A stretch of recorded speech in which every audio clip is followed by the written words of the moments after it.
We'll call this meeting of the JEA Board of Directors to order. My name is Alan Howard, and I am about to be the former chair. And with that, my last official act will be to pass the gavel to our new chair, April Green. Good luck. Okay. We can get everyone to stand. Well, first of all, let's get, we've got Reverend Newbill, board member on the line. Let's get him on the line. Reverend Newbill, can you hear us?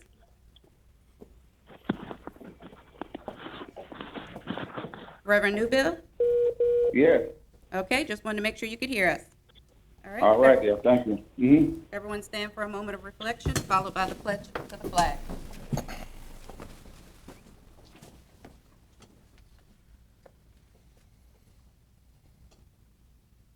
I pledge allegiance To the flag of the United States of America and to the republic for which it stands, one nation, under God, indivisible, with liberty and justice for all.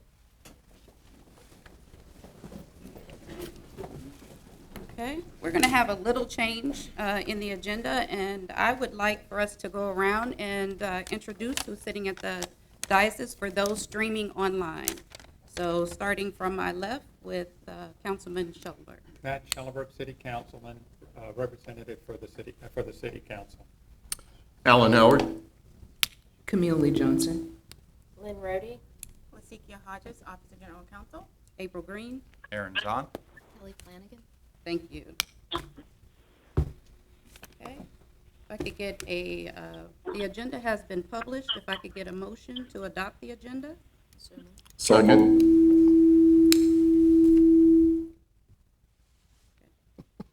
We had a first from Ms. Flanagan and a second from Board Member Howard. All in favor? Aye. Aye. Aye. Any opposed? So moved.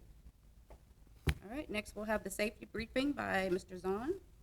Yeah, so safety is a core value, one of our cultural values. In fact, it's our top cultural value, as we've been reminded of in the recent weeks. In the event of emergency, may I have somebody that will call 911? John, thank you very much. And someone that is certified in CPR?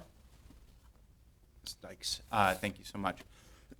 Please identify the person to your right. If there is no one to your right, look behind you. That is your safety buddy. In the event of emergency, we will proceed in an orderly manner down the stairwell. Hold the railing as you go down, please, and cross to Church in Main, and we'll convene there. Thank you very much. Thank you. All right, we'll have Sunshine Law Public Record Statement by Lasikia Hodges, Office of General Counsel. So this meeting is subject to the Florida Government and the Open Sunshine Law and shall be open to the public at all times. Thank you. And we have, next on the agenda, we have comments from the public. We have one, Miss Judy Franklin. Come on up.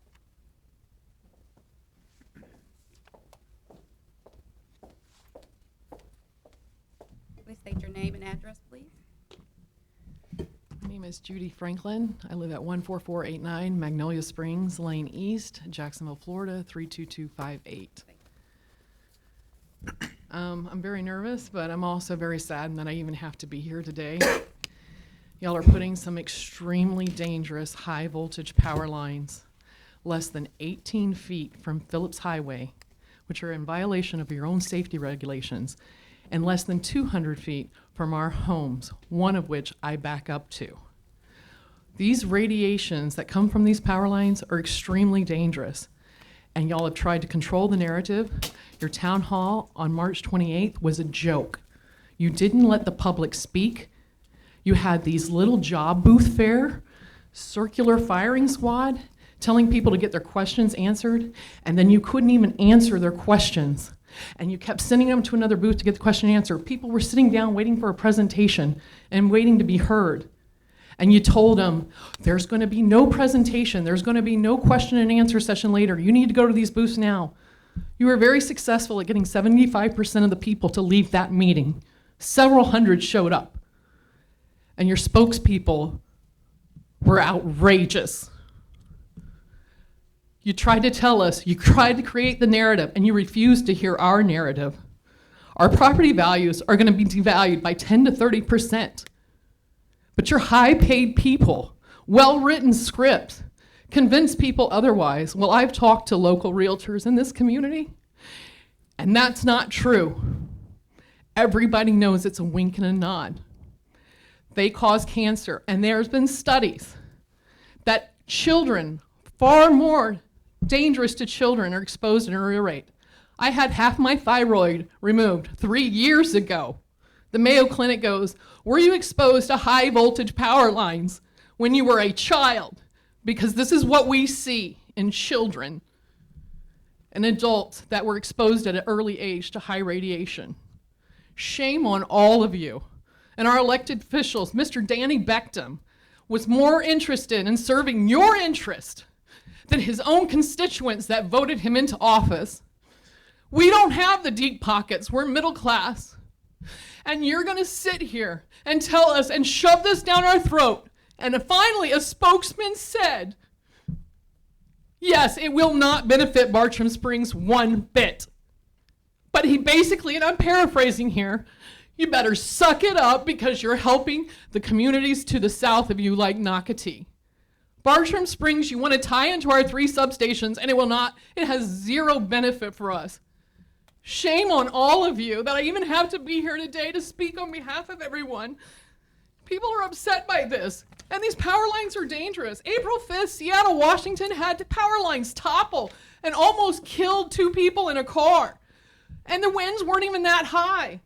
April 19th, Jackson, Mississippi, tornadoes came and power lines fell down. These are 125-foot power lines in the air, and they're 18 feet from Phillips Highway. Baton Rouge, Louisiana, May 15th, power lines toppled, almost killing people. This morning, Dayton, Ohio had tornadoes come through and power lines topple and people out of power. And you want to put these, because we're going to be a Pinto Ford case, that you're going to value our life later as it happens? You're going to value the cost of when these health issues arise and our power. You're going to take us one by one because it's cheaper to settle with us later than deal with it now and move the power lines across the street where there isn't anyone?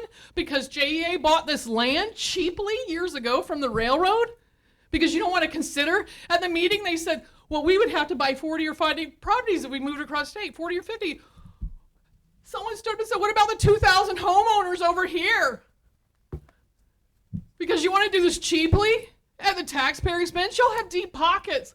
You have all the taxpayers' pockets in the city to represent us. It's a conflict of interest. And then we had a JEA person who's a homeowner in there come to our meeting and record our HOA meeting on how to fight you.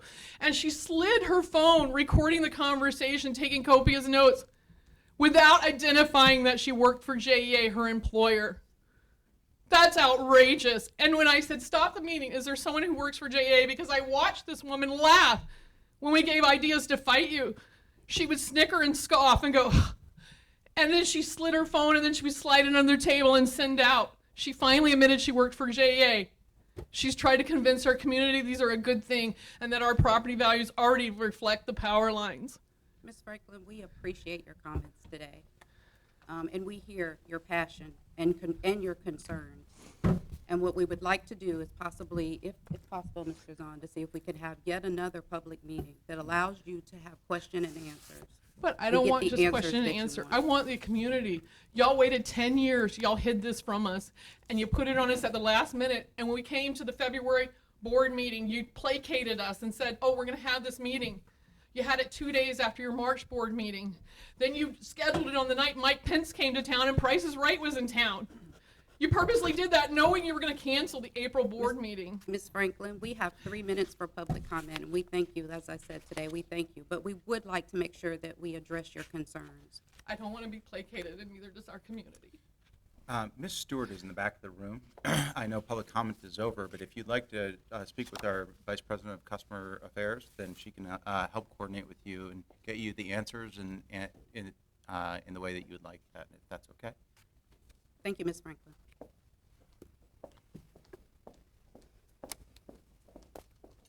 Next on the agenda, we have comments from City Councilman Schellenberg. Thank you, Mrs. Chair. I have no comments today. Thank you very much for the offer. Thank you. All righty. Mr. Hightower, we have a presentation today?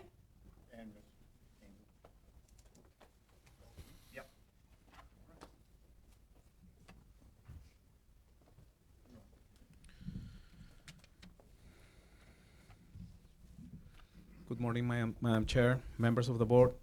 I'm Angel Vilches. I have been in the distribution operations for JEA for the past a little bit over 3 years, and I'm very proud to be working with these fine gentlemen here and with their brothers as well. I am my brother's keeper is a motto that they live every single day, and as Mr. Zan said this morning, safety is our #1 goal. We represented JEA in one of the events, one of the lineman's event this past March 2nd in Gainesville. We compete with 30 public power utilities within 200 competitors. We sent to this event, we sent 4 journeyman crews as well as 4 apprentices. The competition is to show not just the skills, but also the knowledge in this craft of line work. Let me introduce some of the guys that represent us on this event. On third place for 4 kV insulator change out, we have the team members of Gary Griffin, Matt Poncher, Jake Harley, and Adam Holland. As second place for the 12 kV dead end change out was Miles Hendricks, Wesley Norman, Josh Brickle, and Paul Bryant. First place on transmission belt change out was Cody Stokes, Chris Childs, David Hicken, and Josh Brown. And for the first place in 2 events on this same competition in Gainesville, on the 12 kV dead end change out and Herdman rescue, team members Robert Hess, Mike Corbett, Greg Johnson, and Chance Jones. Are they all here today? Yes. Let's have a round of applause.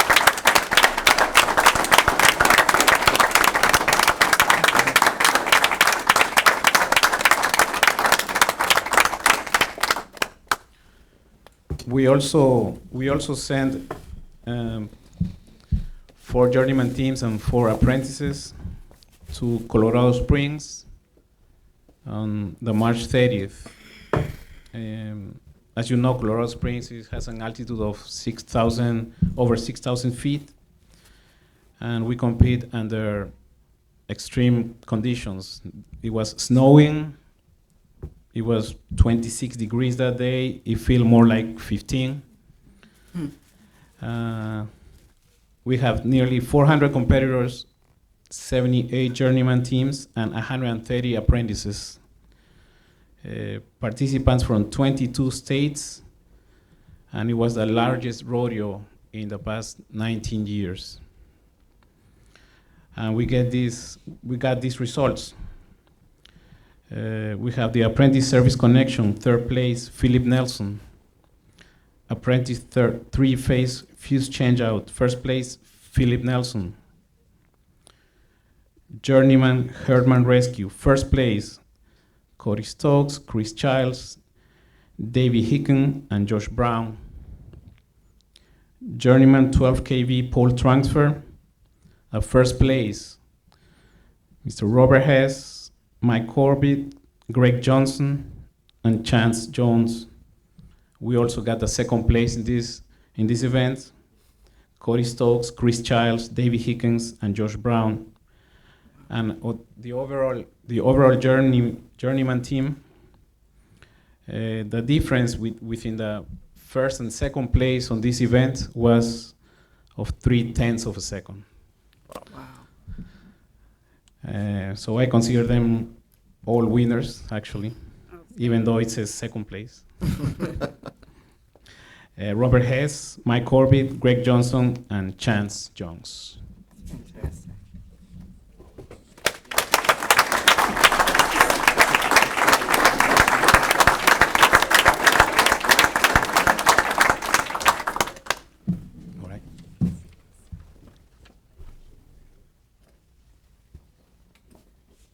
That is outstanding. Thank you so much. Thank you very much. Thank you. What I liked was the motto, and that is my brother's keeper. Yeah. In the line of the risk that our linemen take every day, that's a very important motto, is that we look out for one another. Totally.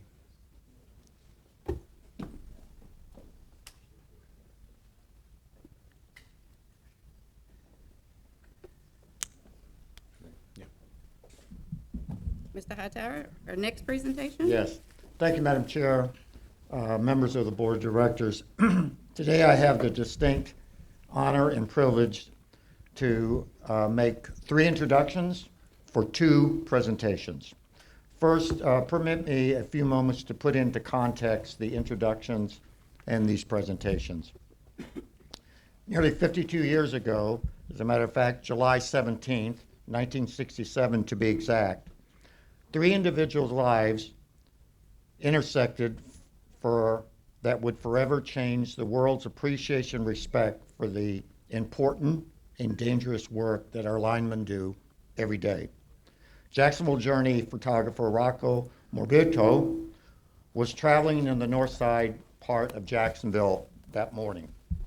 26-year-old Randall G. Champion was working on a utility pole more than 20 feet in the air when he came in contact with 4,000 voltage wire.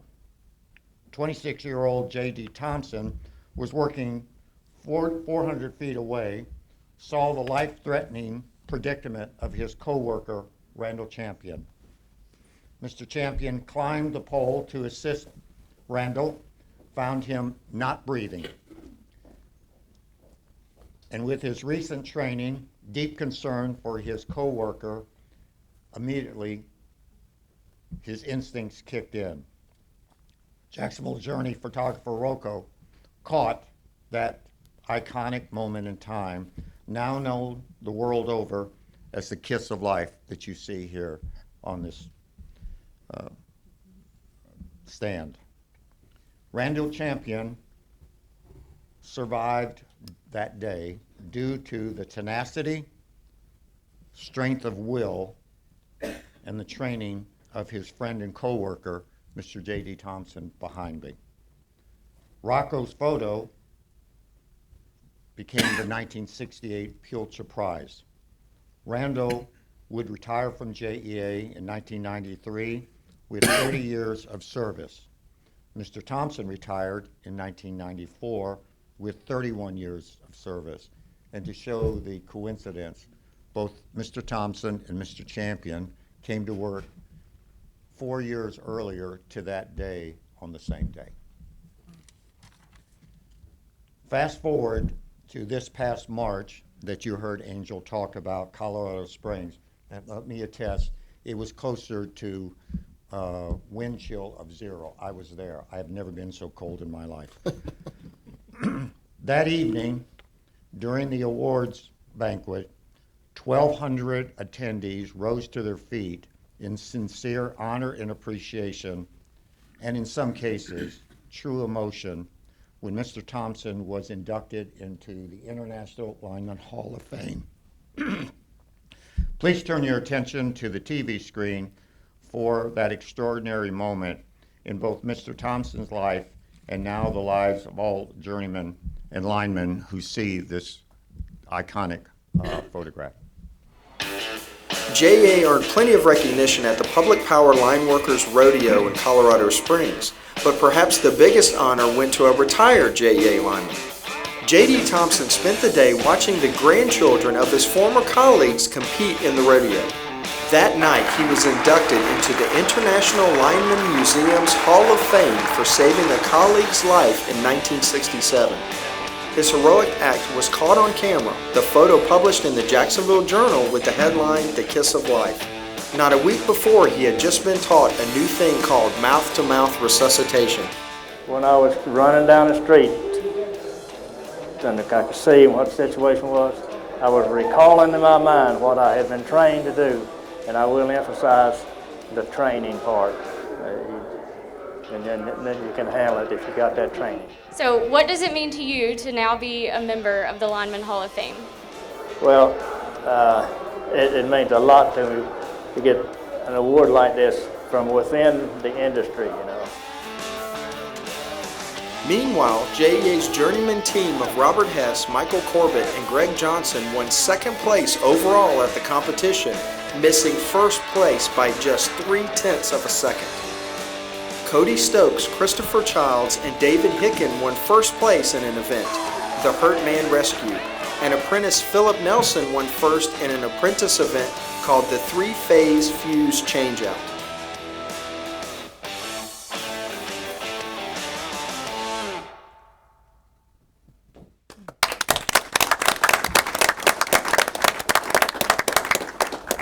Madam Chair, when Mr. Thompson has been asked over the years about that special moment of what he did for his colleague Randall Champion, these were the three statements that he would repeat often.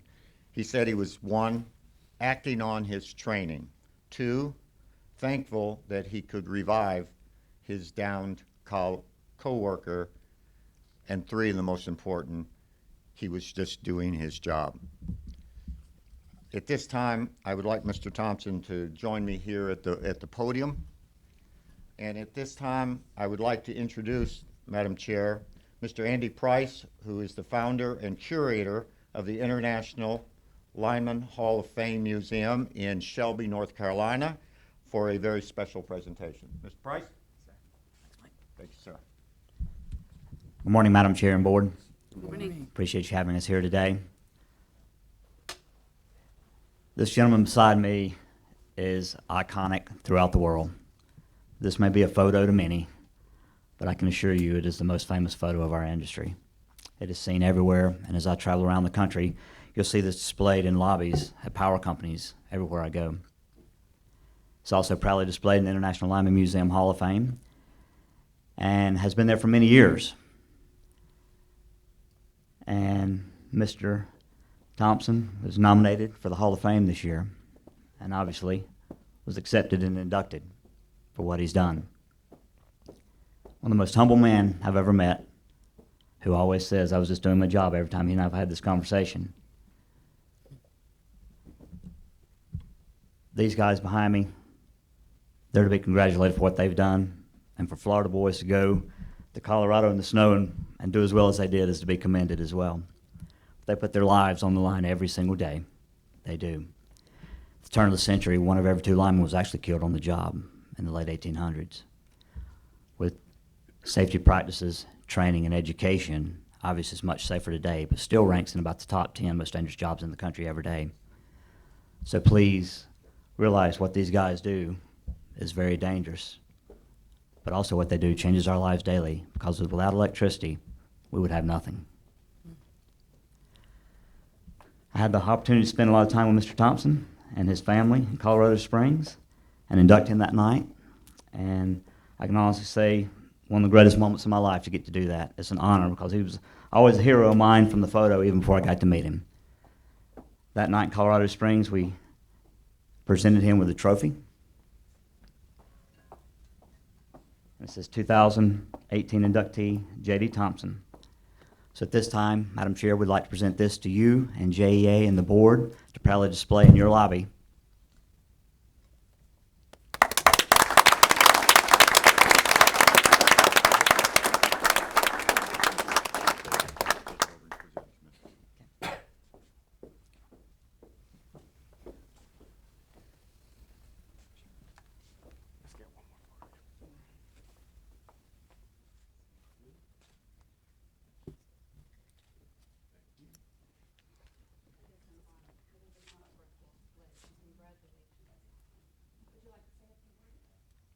We have one more presentation before he does that. Madam Chair, at this time, it is my personal honor and privilege to introduce a member of our winning, what I call our rock stars, Mr. Mike Corbett, who, by the way, is a third-generation lineman, for a special presentation to Mr. Thompson.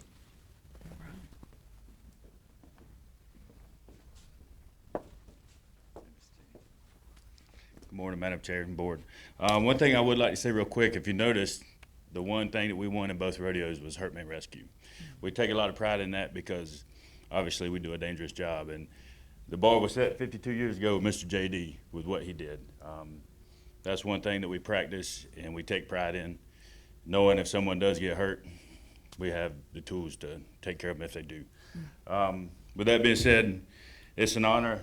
My dad worked with Mr. Thompson. My grandfather worked with Mr. Thompson. So it's real proudful for me to be able to do this. But being inducted into the Hall of Fame from JEA, we'd like to present Mr. Thompson with a ring from the Hall of Fame. Very nice.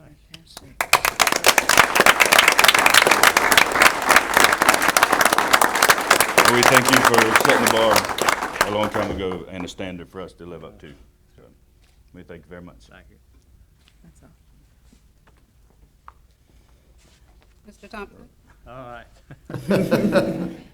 That's very nice. I appreciate this from the lineman. I appreciate it from JEA. I would tell you, you really need to be proud of these men out there. They really did a fantastic job. I was there that day. I stayed through the whole thing, and it was cold now. But the most amazing thing to me is the way they have learned to use this new safety strap that we never used. And it's a good thing, because I have come to the ground faster than I wanted to sometimes. But when I first heard of this, I said, how in the world do you get any work done? But they can make it happen. Now, you seen them go up that pole and throwing that thing. And it was really good. So you need to be proud of them. The other thing is, just from riding around and looking, the advancements that's been made within the JEA distribution system, you really improved this thing since I left, just from looking at it. And the board and the management here need to be congratulated for that. The service has really got to be a lot better than we had years ago. The other thing, your safety record. I know there's always problems, and you have to stay on top of it, but it's so much improved to what it was with us years ago. During my time with JEA, there was 5 men killed, and a lot of this is due to the safety that the board is making the management stand up to, and getting it right down to the workers. And it's a daily thing. You have to really be on it every day. So I appreciate what's been done by the board and the management. And thank you all very much. I appreciate this.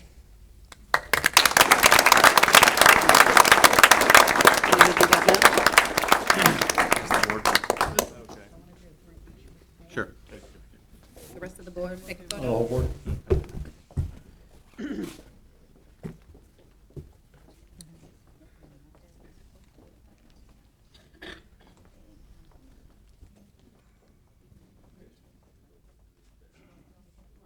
Come on, guys.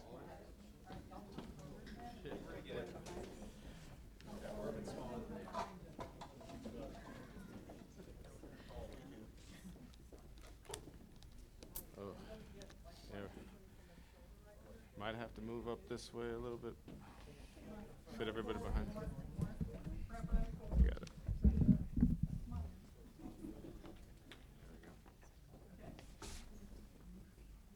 That was just the tip. All right, ready? Oh, I'm not tall enough for this. And 3, 2, and there we go. One more. 3, 2, and. Excellent. Okay, good. Thank you. Thank you.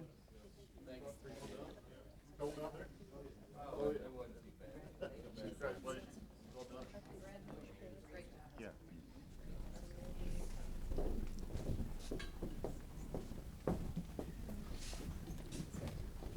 Madam Chair, in closing, I met Mr. Hightower in Colorado Springs and was very, very impressed with his passion for this industry.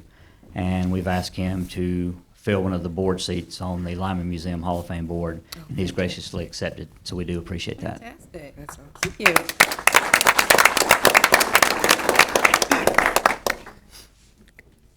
I think about the job that the linemen do, and I think about my fear of heights, but even more importantly, the volts running through, the danger that you put yourselves in.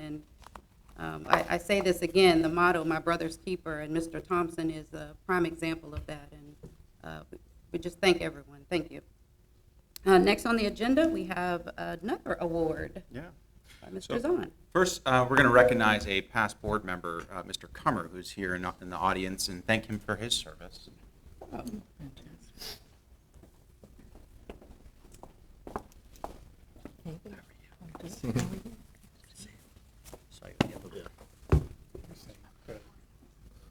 We miss you, but you don't miss us, I'm sure. No, last time I was here, there was only one lawyer at the table. Now there's two, so.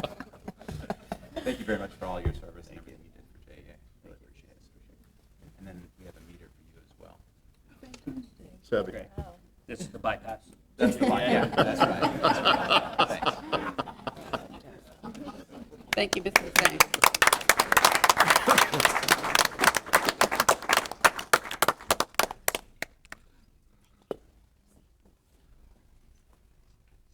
All right, let's keep moving. Much is also, we also want to announce that JEA won an award from the Florida Water Environmental Association and Florida Benchmarking Consortium related to the work that the water side has done relative to performance and operational metrics. It's a benchmarking metrics around about 30 or so utilities in the state of Florida, recognizing specifically around sanitary sewer overflows and some of the operational performance on the water side. And this will be on presentation in the lobby and at board meetings in the coming months.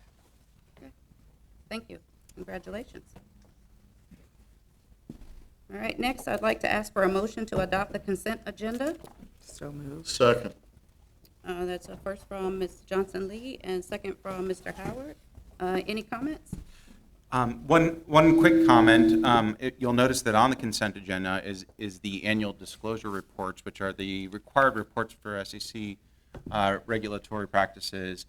You have to your left some change pages that have been changed since the prior distribution. If you would please do me the favor of take a moment to review these, because your approval today will be approval of not only the annual disclosures that you've seen, but also these change pages.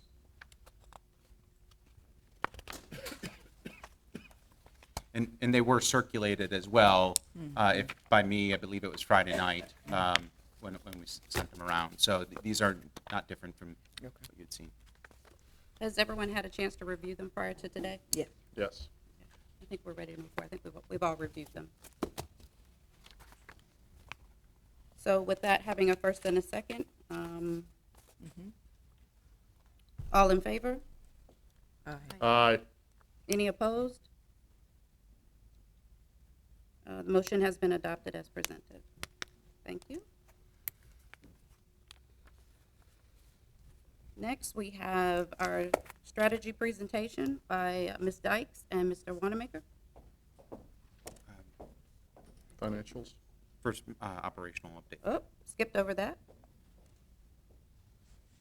Let's do my monthly financials by Ms. Dykes. The dashboard is included in the package that you received on Diligent. Rather than go through the dashboard as we do each month, though, what we thought we would do is show you an example of how we communicate this information out to our employees. As they're pulling it up, one of the things that Melissa and the team have done in the last number of quarters is, as you know, we're trying to really drive the understanding of the dashboard and the 4 measures of value of JEA throughout the organization, and the videos that have been distributed have caught on, and as a good way of putting them out for all the employees.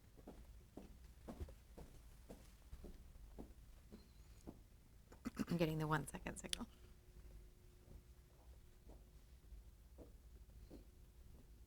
The anticipation's killing us. Hello, everyone. With the second quarter behind us, I wanted to stop and recognize all the hard work that is happening each day at JEA. Best way to do that? Well, we're sticking to our video format based on all the positive feedback that we've received from the Q1 video. So using CSEF, our 4 corporate measures of value, Melissa Dykes will start off our second quarter highlights with a great example of customer value. Thanks, Aaron. The corporate dashboard we use to report to the board every month is not just another Excel worksheet. It's a working document available to everyone on the grid. It represents how each and every JEA employee contributes to JEA's success. That's why one manager in the Water Wastewater Division is using the dashboard to explain to his employees why they need to try a new way of doing things when it comes to customer response time. Kyle Schottler is JEA's Manager of System Operations and Customer Response for the Water and Wastewater Division. Currently, Water and Wastewater's average priority response time is 66 minutes, but the corporate goal is to get it down to 65 minutes or less. In reviewing department data, Kyle recently came across some numbers that could lead to a breakthrough. Backup tickets are our third highest frequency ticket. Backup at the house, that is. But that can stem from it being a private issue, it could be a JEA issue, it could be a pipe failure, it could be a clog in the line, it could be a clog inside the house. So it takes a lot of investigation. Kyle and his team believe if they can improve response time for backup tickets alone, it should improve response time overall. So Kyle came up with a plan to try and do this. Hey Jason, it's Clarence. Hey, I got a party complaining about the sewer backup at 947 Winter Road. Here's the plan. When a wastewater dispatcher sends a troubleshooter on a backup call, the troubleshooter will bring along a Harbin trailer, a jetter machine that clears clogs in pipes. The Harbin may only provide a temporary fix to the backup, but that's usually enough to make a customer happy until a permanent solution is found. Since this idea is so new, no one knows if it will improve response time yet. But even if it doesn't, Kyle's director is still pleased. But just the idea that they're thinking that what they do every day and how they put boots on the ground affects that board metric, just wanted to go ahead, put it out there. We're not afraid to fail. There's a lot that will affect the success of this plan, not least of which is traffic. The water wastewater territory is huge. It stretches from Yulee to Ponte Vedra with lots of cars and lots of miles in between. But keep an eye on the dashboard to see if the already low water wastewater response time gets even lower and hits the corporate goal. In the meantime, good luck to Kyle and his team, and thank you for such innovative thinking. Now to Carrie for a community value highlight. Thank you, Melissa. One of the important things we track on the corporate dashboard is the number of hours our ambassadors and volunteers contribute to the community. Right now, through the second quarter, our employees have completed 3,423 hours in the community with a goal for the year of 4,800 hours. We know what great value we bring to the community, and we want to make sure our customers know that too. That's why we've started a series of TV commercials on WJXT called JEA's Community Minute. Take a look. Time now for JEA's Community Minute. Hello everyone, I am JEA line maintainer Tommy Hayes. And I'm Hope Tepper, Assistant Principal at Enterprise Learning Academy, an elementary school in Duval County. Career Day is a great way for our students to learn about their community and the people who work in it. As part of that special day, they get to meet a real JEA lineman. We always start our talks by talking about safety and giving the students their very own hard hat. Students also get to try on the big rubber gloves that we all wear to protect ourselves from electric voltage. The other big attraction for the students are the vehicles that the linemen and the other first responders bring with them. The kids all want to go up in the bucket trucks, but we can't let them for safety reasons. But we can show them the retractable poles we use instead of the bucket if the work we need to do is closer to the ground. Plus, the horn on our bucket trucks is always a big hit. And if you'd like to book a lineman for your career day at your child's school, visit jea.com/ambassador. These commercials run every Tuesday during the 6 o'clock news on WJXT. Not only do they highlight your great work in the community, but the school or nonprofit's hard work as well.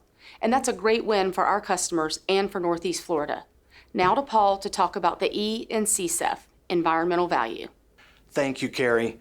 Change is constant in the energy industry, and JEA is recognizing and adapting to that changing landscape every day. Part of this change includes a carbon-constrained future, which is why we monitor CO2 emissions on the dashboard.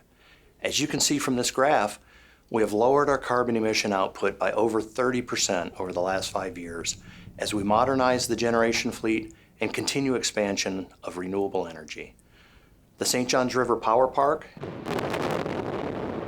a coal fuel burning facility, was voluntarily decommissioned in 2018, and several efficiency improvements have been made to our Brandy Branch generating station's natural gas units, further reducing our emissions output. Even before Power Park decommissioning, we had been steadily decreasing our carbon emissions output by increased use of our natural gas generation units. These fleet modernization efforts are being coupled with an extensive expansion of our renewable energy portfolio, which further reduces our carbon footprint. Through the development of utility-scale solar projects, we will have added nearly 300 megawatts of solar power by the end of 2022. This expansion positions us to become one of the largest municipal providers of solar PV power in the nation. By the way, because of all this solar, JEA was again chosen as a Sunriser utility by the Southern Alliance for Clean Energy. That's environmental value for our community and our region. Now to Ryan for financial highlights. Thanks, Paul. I can't believe the year is more than halfway over. On the corporate dashboard, we have a metric for percent of net O&M budget. Our goal is to be at or below 95%. Through the first 6 months of the fiscal year, we have spent $188.4 million on O&M. Our total O&M budget for 2019 is $396.7 million, meaning that we have spent 47.5% of our budget through the first 6 months. If we could just double that, we would be right on target at 95%. But historically, we spend more in the second half of the year. Based on historical trends, we are forecasting to come in at $391.7 million, which is 99% of our budget, or about $15 million higher than our target for the metric. So what can you do to help solve this cause? We need everyone to think of ways to save money this fiscal year and beyond. In fact, the electric division is already doing just that. It's changing the way it thinks about planned outages, particularly when and how often they're needed. Traditionally, JEA has always scheduled its major repair work on large generation units based on calendar year. It made sense because the units were base loaded, which means they were run consistently year after year. But electric generation is changing. Demand is down and electricity can be cheaper to buy than generate. So it stands to reason that the way we maintain these big units is changing too. It's kind of like driving your car and doing maintenance and changing the oil in your car. You don't do it just every 2 months or 3 months. You do it when you put enough miles on your car to justify it. Today we're looking at how many hours we're actually running the units, how much time we're putting on the equipment, and we're basing our maintenance based on that time frame now, service hours instead of calendar hours. Northside Unit 2 is a perfect example of this. Based on the old calendar approach, JEA would have done a 30-day outage this fall, but Unit 2 is currently offline for economy and looks like it will remain that way through most of the summer.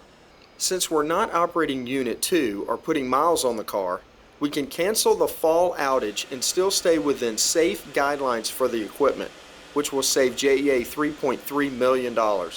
What Bob didn't mention is that this runtime approach is a way of thinking that investor-owned utilities have been using for a while now. Great job, Northside team. Keep up the good work. The reason we pay so much attention to O&M is because it impacts EBITDA. You may remember we touched on EBITDA in our last video. And since then, I've been trying to come up with a new way to explain it to you that you'd better understand what it means and why it's important to JEA. EBITDA, as you may remember, stands for earnings before interest, taxes, depreciation, and amortization. It's a big accounting principle, but don't think of it that way. Think of it as your take-home pay. Everyone gets a salary, and we all know that you don't get all of that money in your checking account every 2 weeks. You have things that you have to pay for, like taxes, pension contributions, insurance, and maybe other benefits. When you get your paycheck, you only have so much money to pay your bills, your mortgage or rent, car payment, credit card companies, and groceries. If you run out of money before the end of the month, you have to dip into your savings or you go into debt to make up the difference. The same goes for JEA. EBITDA is kind of like JEA's take-home pay. It is the money we receive from customers minus operating costs, fuel, purchase power, and O&M. The cash flow that we have left over is our take-home pay to pay for pipes and wires, our debt service, and the city contribution. If we don't generate enough, we must dip into our savings to pay for the rest or borrow the money. Many of you have been here for a long time. Multiple waves of JEA CFOs and CEOs have talked about the need to pay down our debt for over a decade now. Our debt peaked in 2010 at $6.3 billion because we simply didn't have enough EBITDA. Simply put, we had maxed out our credit cards. We had to find a way to get more take-home pay. So we raised rates. Since 2006, we've raised base rates by 71% on electric and 72% on water. It was kind of like getting a second job. But rate increases are not good for customer value or community impact value. This is why we are talking about trying to find other sources of revenue, not just rates. By focusing on EBITDA and O&M spend, you can help drive 3 of the 4 measures of value. All departments can save. I know we can. We have smart people working here at JEA. Good ideas come from all levels of the organization. So please share your ideas with your managers and directors, and let's start saving. Aaron, back to you. Thank you, Ryan. And if you didn't believe me before, these second quarter financial numbers are exactly why JEA needs to branch out into other sources of revenue and profitability. We need to be able to control our destiny. We need to be able to increase EBITDA. Meanwhile, I have great faith that the entire JEA team will conquer the challenges that lay ahead of us in our industry. This new TV spot shows exactly how each and every one of you can make a difference. It is part of a larger marketing campaign that you will be seeing a lot more of in the coming days. It's called The Power of One. Enjoy. One innovation can preserve and protect our water supply for decades to come. One investment can make renewable energy accessible to everyone. One person can inspire a generation to follow their dreams. One alert can safeguard thousands of customers during a storm. One change can save a household hundreds of dollars a year. One commitment can better an entire neighborhood. And one community can decide to leave things better than they found it.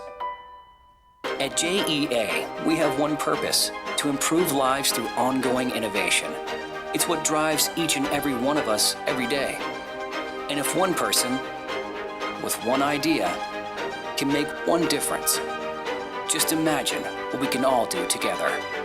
Improving lives, building community. JEA.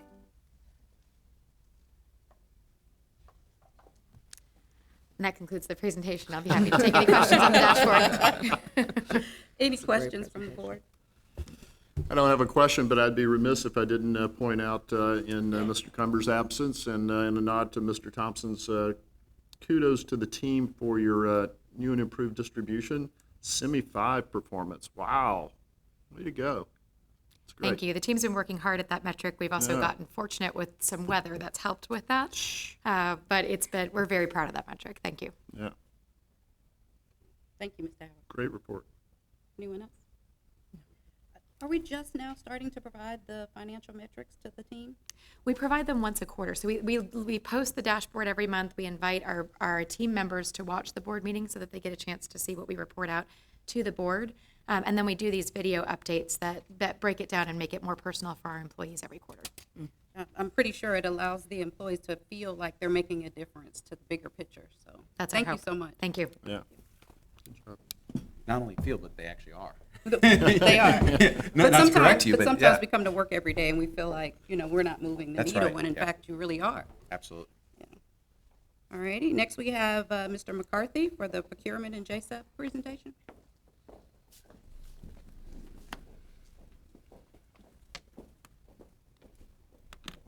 Good morning, Madam Chair, members of the board. I'll be providing our JSEP program report for FY19 Q2. And for everyone, JSEP is an acronym for our Jacksonville Small and Emerging Business Program, and that's our small business program that we support. The short story is we had a strong results for this past quarter, and we're on track for another strong year. This is our JSEP scorecard. It shows our JSEP spend for the first 2 quarters of FY19 and provides a 5-year trend. Working from the left, our JSEP spend from the first 2 quarters was that $8.9 million, approximately $9 million versus a goal of $7.5 million, which is our mid-year amount. We set the goal at 23% of our available spend. So 23% of the $65 million, that's how we get to the $15 million. And the 14% is a mid-year number, which if we continue on that pace, we would end up at 28%.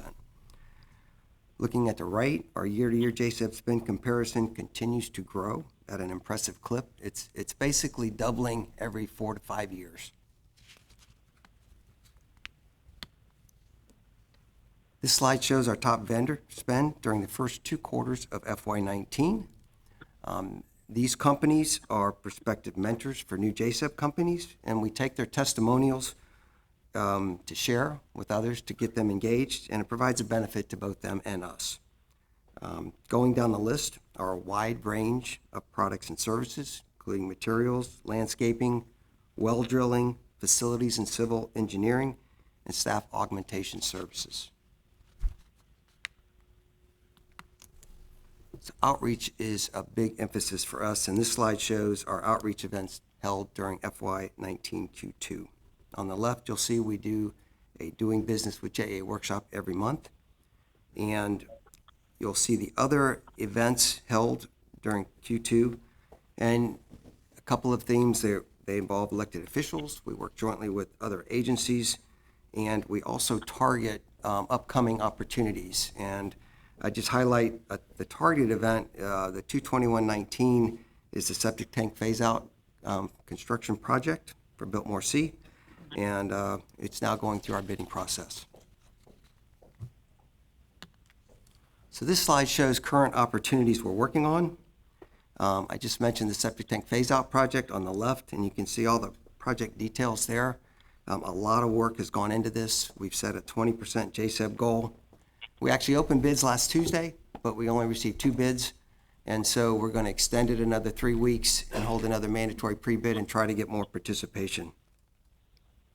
Our current opportunities, other current opportunities are shown on the right-hand side of the slide. You can see we have a lot of opportunities, and at the bottom are the larger ones in terms of dollars, and they involve water and sewer engineering type work. This slide shows outreach events for FY19 Q3. It's very active. We had a very active quarter. When you add up our monthly workshops, plus the other events, we had 8 events we were involved with during the quarter. And you see on the bottom right hand, we did our first annual JSEP Summit last year, which was very well attended. And we're planning our second annual there for August 15, 2019. And I just conclude by saying the success of the program is a company-wide effort with strong leadership from the board and elected officials.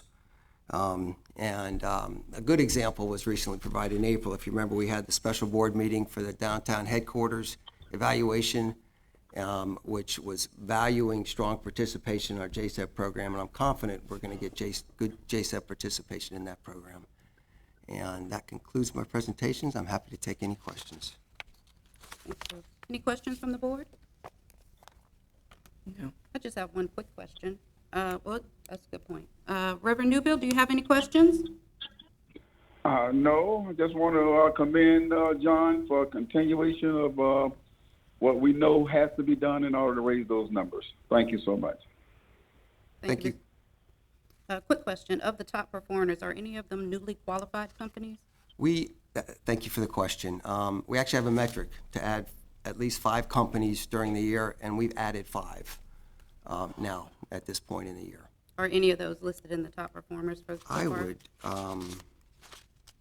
have to defer.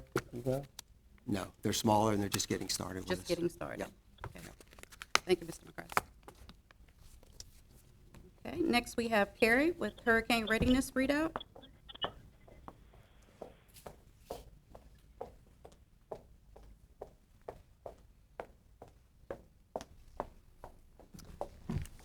Good morning, Madam Chair. Still feels weird saying good morning.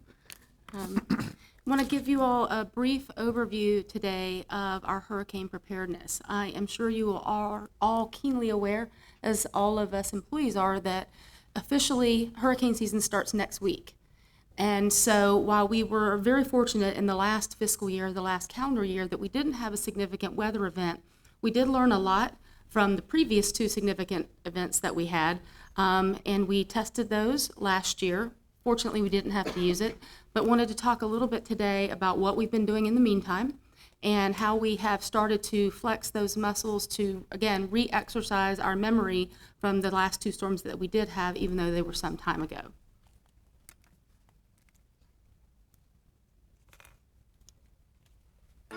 JEA's annual hurricane exercise is a little like spring training. If you take the field and you have a plan in place and everyone knows their role and the expectations, then the chances of success are significantly higher. This year's exercise simulated not just one, but 2 hurricanes. A Cat 2 named Jackson and a stronger Cat 4 named Wally. We wanted to practice more scenarios to include if we get the big one. And the big one is where you get in a post-disaster recovery, and it's a longer process. And actually we've got a 5-day exercise this week that's going to continue another 4 weeks where we exercise our business continuity plan.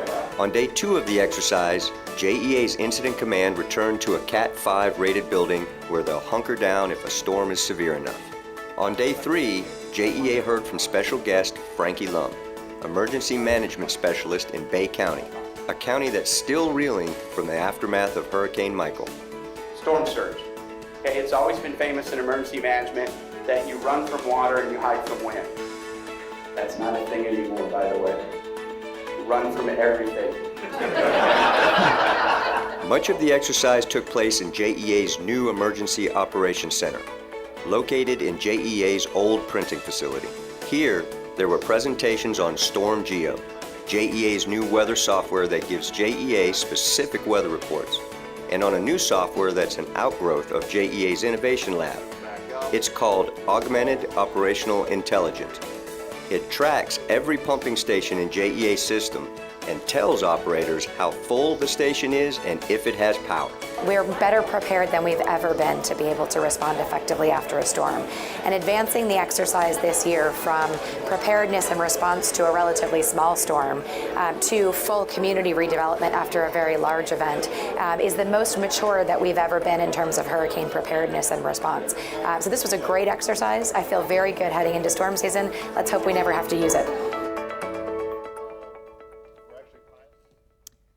So in addition to the exercises that were performed a couple of weeks ago and the business continuity exercises that we're currently undergoing, please know that year-round we work towards storm hardening for all of our systems. On the energy side of the house, it is what you think it would be. It's pole replacements, it's tree trimming, other hardening programs that make the system more resilient. We also have deployed technology to help us manage the duration of the outages, and obviously the goal is to reduce the duration. We're currently in the second year of a 4-year, $30 million program that allows us, or allows the staff, to identify the location of the fault, to isolate it, and to complete restoration work faster than we ever have before. After Irma, you may remember this board approved the accelerated rollout of two-way meters, and we are now 78% complete within our service territory. This is electric meters, this is residential. This allows us to gather real-time data about what's happening in the field, not just with the customers, but with our own system. There are additional benefits to the two-way meter rollout, but again, we're on target to have 100% of our residential territory completed by spring of 2020. On the water side, storm hardening also is related to energy. Our pump stations and lift stations, as you know, require energy to work. Something that we are very proud of is that we have more pump stations than any wastewater system in the country. I know you get that fact a lot. Daryl likes to say it's a fun cocktail party fact to share with your friends. But what we've been doing on the water side is hardening our service through further vegetation management, strategic line improvements, as well as relocating certain of our electric or energy systems underground so that we can harden them to these facilities. And what this has allowed us to do is significantly reduce the number or the gallons of SSOs that come out of the system when we have large water flows into our system. You can see that even between Hurricane Matthew and Hurricane Irma, when there was significantly more flow to the systems, we had significantly fewer SSOs. And this is in a large part to hardening the stations, make sure that we have hardened generation attached to the pump stations, but we also have backup generation in case the systems fail. From emergency planning, we also have worked very hard to model different weather scenarios. What we have learned through the years that no weather system, no weather impact is exactly the same. And So we have been workshopping the results of modeling to identify and prioritize mitigation of critical facilities like hospitals and schools, those types of customers that we bring up online as a matter of priority, but also to identify our own facilities that have the highest flood risk and to do what we can to mitigate those risks. Technology improvements have also been made through the years. We are now able to provide better information to our customers using that meter data, especially on our outage map on JEA.com. We have moved to a hardened facility. Cologix is a Cat 5 rated facility that you saw on the video that preceded this presentation. You also saw that we're using StormGeo online weather forecasting service, which gives us a much more granular understanding of flooding risks, wind, and all types of weather events, highly localized to our specific area. We also needed another acronym at JEA, so we adopted Augmented Operational Intelligence, which is a mouthful. It's a geospatial interactive 3D map. And what it really does, and what you probably saw a depiction of on the video, was to let us know what's happening in our pump stations and our lift stations in real time in 3D. Restoration 123 was an offshoot of Hurricane Irma. When we recognized that we had real communication issues during and after a storm, we created a program called Restoration 123. All employees were required to take this training last year. You'll see on the next slide how we educate our customers on Restoration 123, but it's specifically focused on training gray sky areas that are critical to storms as well as restoration efforts. And those are our customer service reps, field operations folks, the ticket processors, and business account reps, making sure that we get our largest customers back online and doing business. This particular education program for our customers asks for a series of calls to action for our customers. Make a personal plan.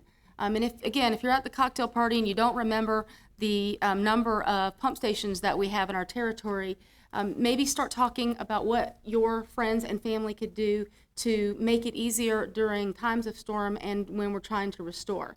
Update their account contact information. Download and read the JEA Storm Recovery Guide. Sign up for outage alert preferences. And then once the storm subsides, visit JEA.com outage map for information and updates. This year, we've prepared a multimedia campaign that will be starting in June. 15 30-second television radio spots, the digital outdoor boards, which work very well. And this is highlighted in red because this is the first time we've actually partnered with the city of Jacksonville. And we are actually in their storm guide with them, and we co-branded with them this year, and it's going out to 416 residences in the Duval County area. So we didn't reach our entire service territory, but again, this is the first time that we were a part of this incredibly valuable tool for the folks that live in Northeast Florida. And there you'll see the other ways that we get our message out and educate our customers. And I'll end with the spot that we'll be running shortly. After a major storm, you can count on JEA to safely restore power as quickly as possible, beginning with critical infrastructure, hospitals, shelters, and police and fire stations. Next, we put all of our resources into restoring power to neighborhoods and businesses. And we won't stop until every customer's outage is resolved. Because when the community you serve is home, there's more than power on the line. Learn more at JEA.com. That concludes my presentation, Madam Chair. Thank you, Ms. Stewart. Any questions from the board or comments? I had a question. When I was reviewing the materials over the weekend, Carrie, I had hoped to see something under the technology improvements tab that addressed the concerns after Irma that your team had identified regarding the failure of systems to communicate with one another and the inability of the first line customer response team to give accurate information back. Can you briefly update the board on what improvements have been made on the system's ability to communicate better information to our first line responders to our customers? Absolutely. You'll remember that was the focus of Restoration 123. And so while we just sort of glossed over it here, for those of you who weren't here, the issue was our technology and the systems that provided information from the customer to the call center to SOC to allow us to give appropriate estimated restoration times So we worked diligently with our technology department, with the energy department, and with our comms department to make sure that all of these systems are working well. We test them frequently. We tested them during the last week or a couple of weeks ago when we did the hurricane operations training just to make sure they still work. Restoration 123 was born out of the fact that we need to not talk over each other during the early stages of a storm or when the storm subsides. We were having tickets that were being created by our call center agents. We were having tickets that were being created out at our system operations center.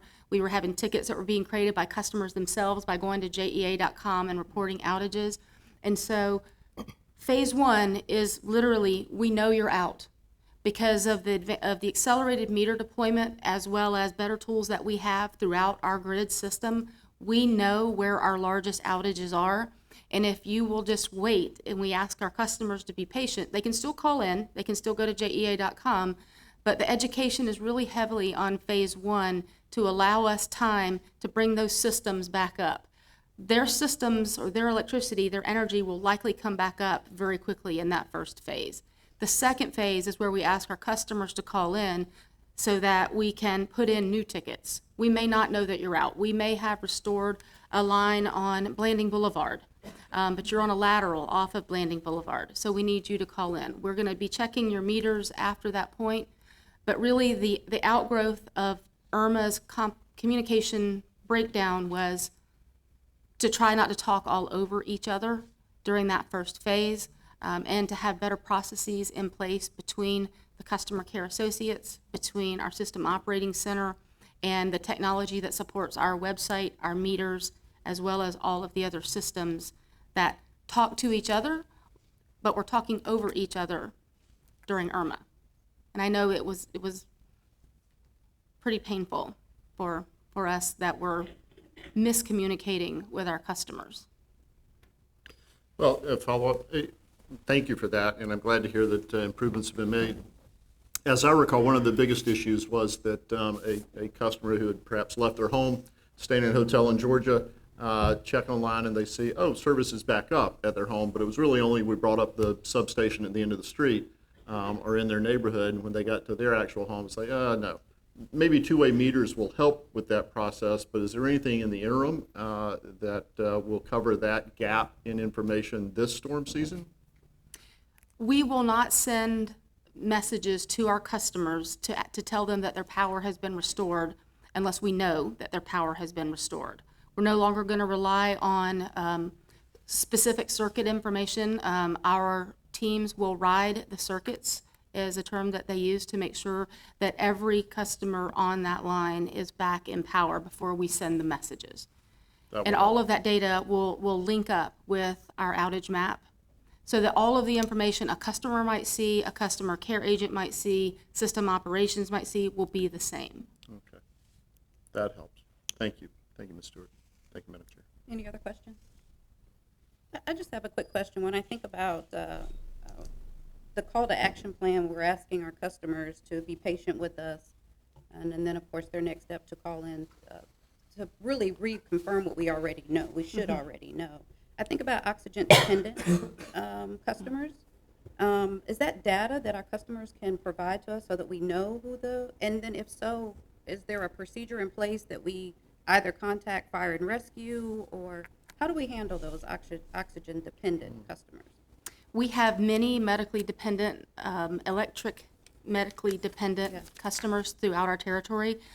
They, along with their physician, sign an affidavit that that is what's happening. So we also make sure that during regular blue sky, we don't accidentally or turn off their electricity. So we know where they are. They sign up with us.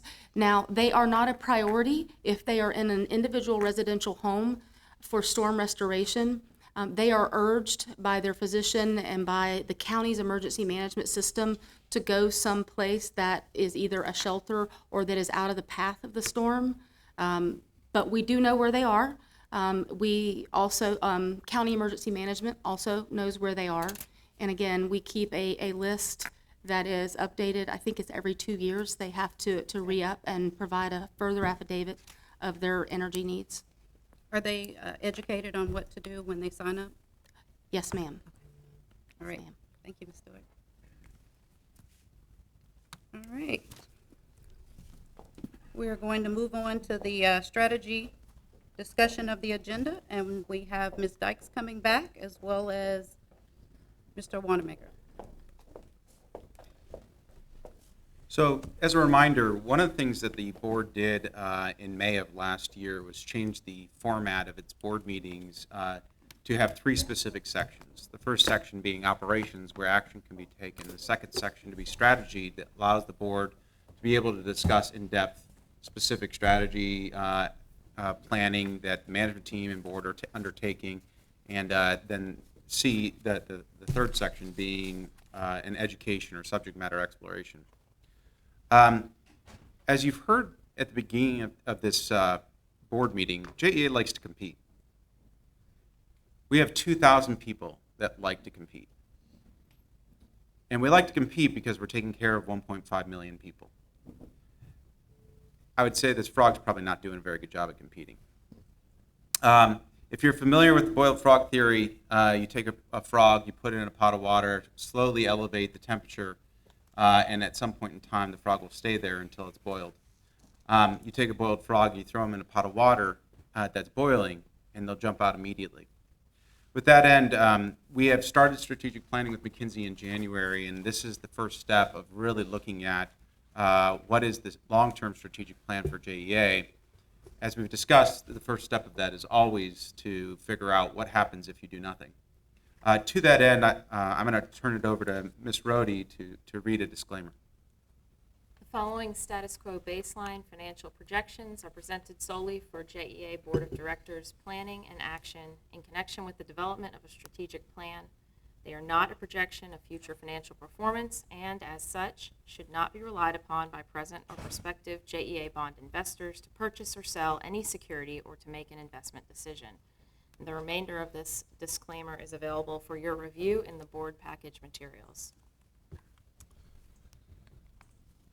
So as a reminder, this board and I and the entire community, I believe, lived through a long transition starting in April of last year and concluding really at the beginning of this year in January with the guiding principles and an agreement upon not only how to measure what matters.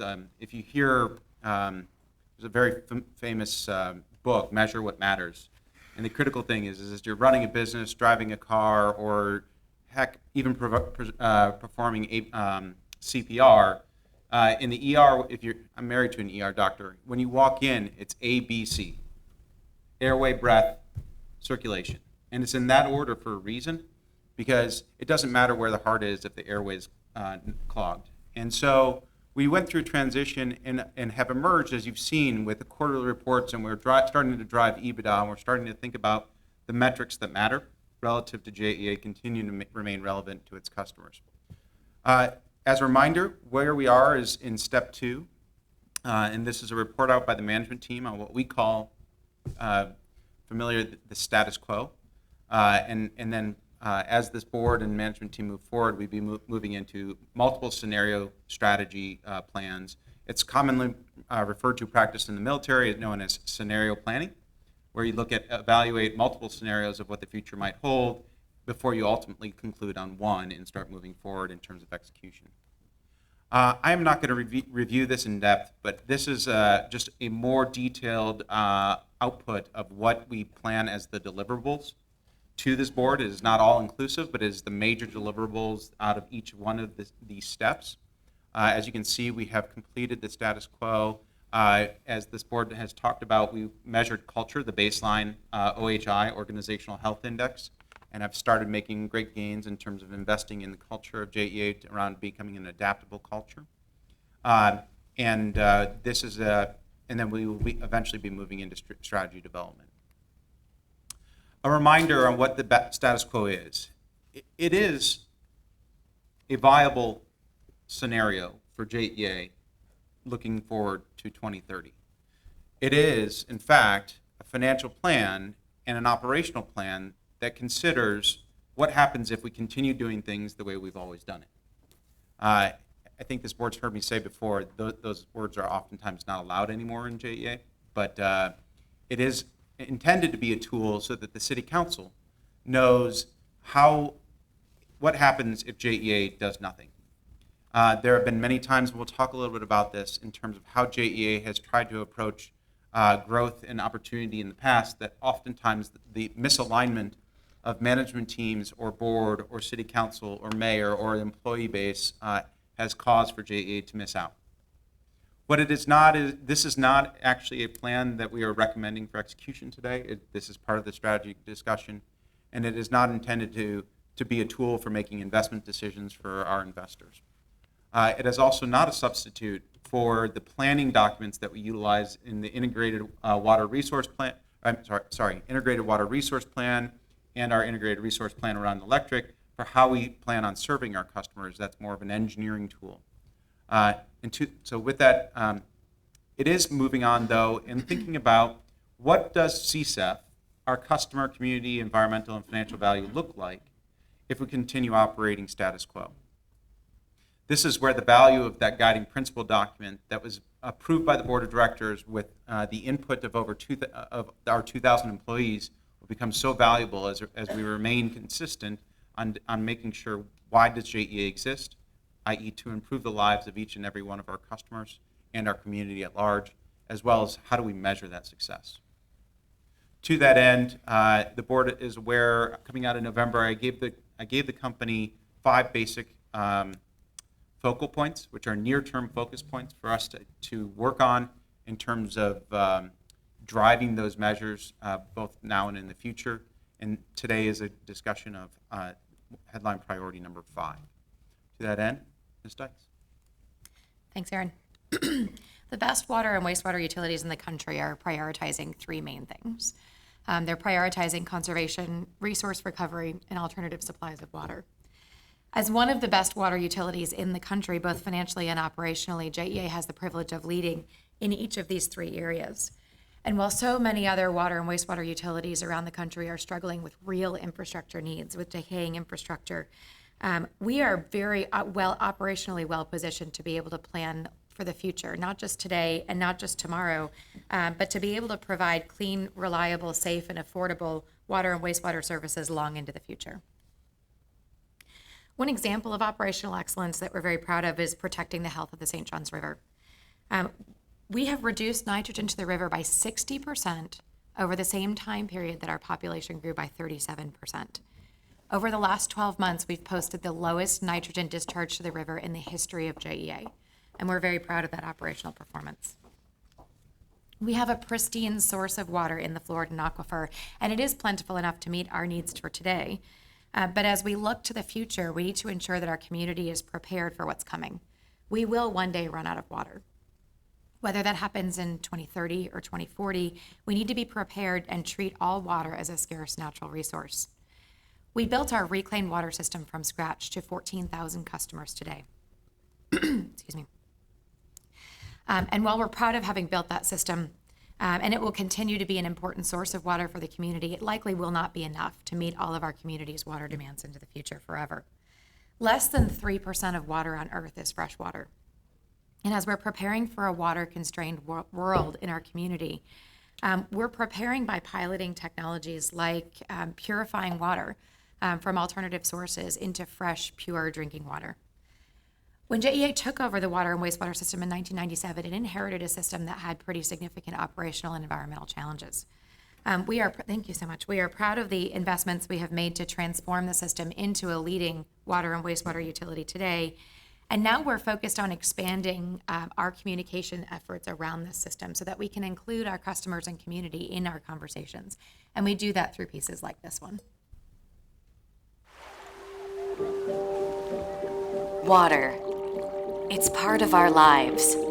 It is vital to the way we live, the way we work, the way we play. Water is critically important to life itself.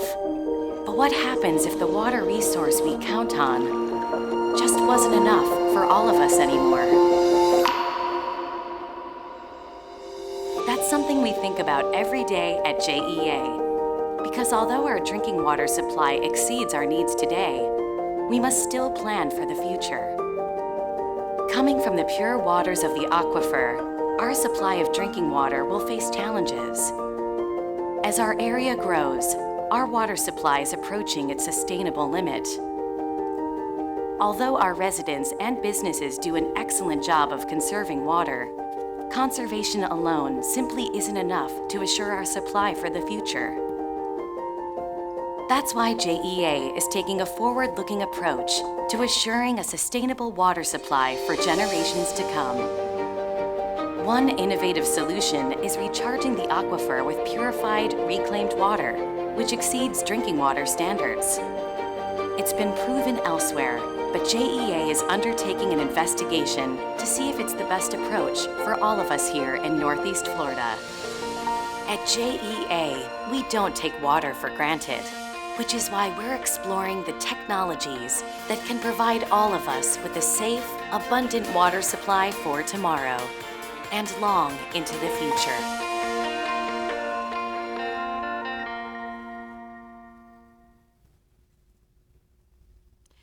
Given the amount of video content in today's board meeting, I would be remiss if I did not thank our phenomenally talented communications team who puts these things together through magic. So I just wanted to say thanks. I was just to sitting them. here thinking, did the senior leadership team think they were going to have to be actors? No, I can definitively answer that one. As the video discussed, we are piloting a water purification system as part of an integrated water resources plan. The purpose of the plan is to pull together all the components of the integrated water life cycle so that we can optimize water sustainability for our community and protect our water supply and our environment long into the future. JEA has invested over $4 billion in infrastructure since we took over the system in 1997. Over the next 5 years, we plan to invest another $1.2 billion in things like system expansion, upkeep, resiliency, environmental stewardship, and we're going to do all of that without the need to issue new debt. We'll continue to be a leader in 3 key areas in water and wastewater. The first is water quality initiatives. That includes things like our septic tank phase-out program that we have jointly with the City of Jacksonville. We're looking forward to breaking ground in July on the very first neighborhood of that new program. And we'll continue to work toward being able to phase out septic tanks in our community. But it also includes studying whether technology advancements can offer a better solution for our community, because while the septic tanks that are being phased out through this program are important, we have 65,000 septic tanks in Duval County. It's a staggering problem in terms of cost, and we're going to be studying how we can do it more effectively in the future. We lead in water supply initiatives like the Purified Water Program that we talked about, and we lead in storm and climate change resiliency. But these initiatives also create a large funding need long into the future, much of which is unfunded today and will continue to be a financial challenge, not just for JEA and our system, but for our entire community. Our water business is a story of excellence and stewardship. Our energy business is a story of technology disruption. Exponential technology advancements in things like transportation, data, generation, storage, advanced materials for buildings, appliances, and the list goes on, have really transformed our business in ways that we've just never imagined. And new competitors are entering this space every single day. If you look back a decade ago, traditional utilities were really the only game in town. They were natural monopolies. Today, more and more companies that you recognize are becoming energy companies too. They're companies like Facebook and Amazon, Netflix, Microsoft, Coca-Cola, and then the list goes on. And more companies are entering that space and creating competition for traditional utilities. One kind of wild example, the Firestone Tire Company has recently announced they're trying to commercialize a technology that would allow people to generate electricity from tires. And those are the kinds of technology advancements that are really driving change in our business. Shell is the 4th largest oil company in the world. They announced publicly that they plan to be the largest electricity provider in the world by 2030. It is a substantial change for our business. And disruption's becoming the new normal, not just for our industry, but for so many industries. And even those in the traditional infrastructure space. So consider, for example, the telecom industry, which for nearly a century carried voice over copper wire all over the world and was considered to be an essential infrastructure service. Fiber optics completely transformed the way we communicate. This is by the way, commitment to a presentation. I'm about to take out a piece of hair. So a thread of glass fiber, the width of a human hair, can carry as much voice traffic as thousands of copper wires. And it's that technology advancement that completely transformed telecom from the old over copper wires industry to one that is completely transformed today. It really spelled the end of the traditional wireline utility. I'm glad Ryan didn't have to give that demonstration. That's the difference between long haul carriers and short haul carriers. Wireless. Few of us have a landline telephone at home today, and those who do are likely served by fiber. But I bet every single one of us has one of these, even those of us with long hair. Today's energy market entrants have creativity, they have nimble cultures, they have virtually unlimited access to capital. Think about this.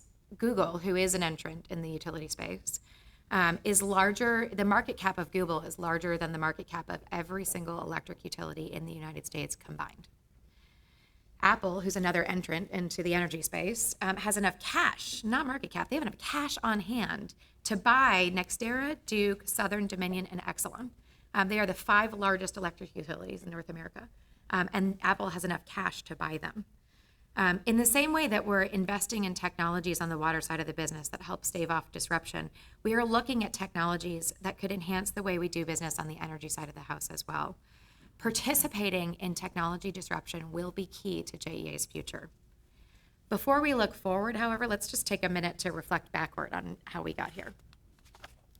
Brian and I are going to talk about 2 very significant dates for our business during this presentation, and this is the first. It's August 8th of 2005. On August 8th, 2005, President Bush signed into law the Energy Policy Act, and it ushered in a wave of technology advancement and energy efficiency that dramatically impacted our business.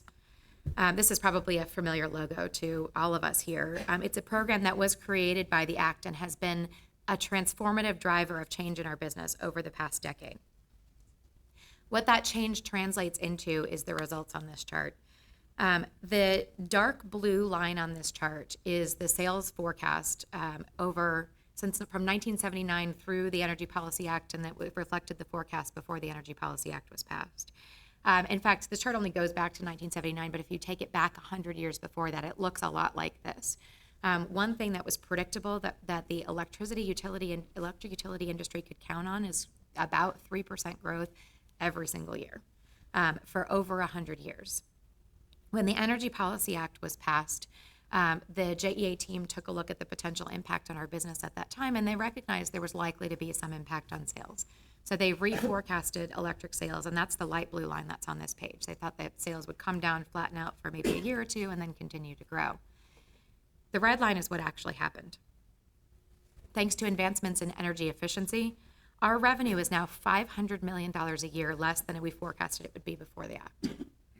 Just want to pause on that number for a minute. $500 million less than it was forecast to be before the Act. It's $250 million in free cash flow. It is an absolutely staggering impact on our business. Our sales are 10% lower than our peak today, and we're 30% lower than they were forecasted to be before the passage of the Act.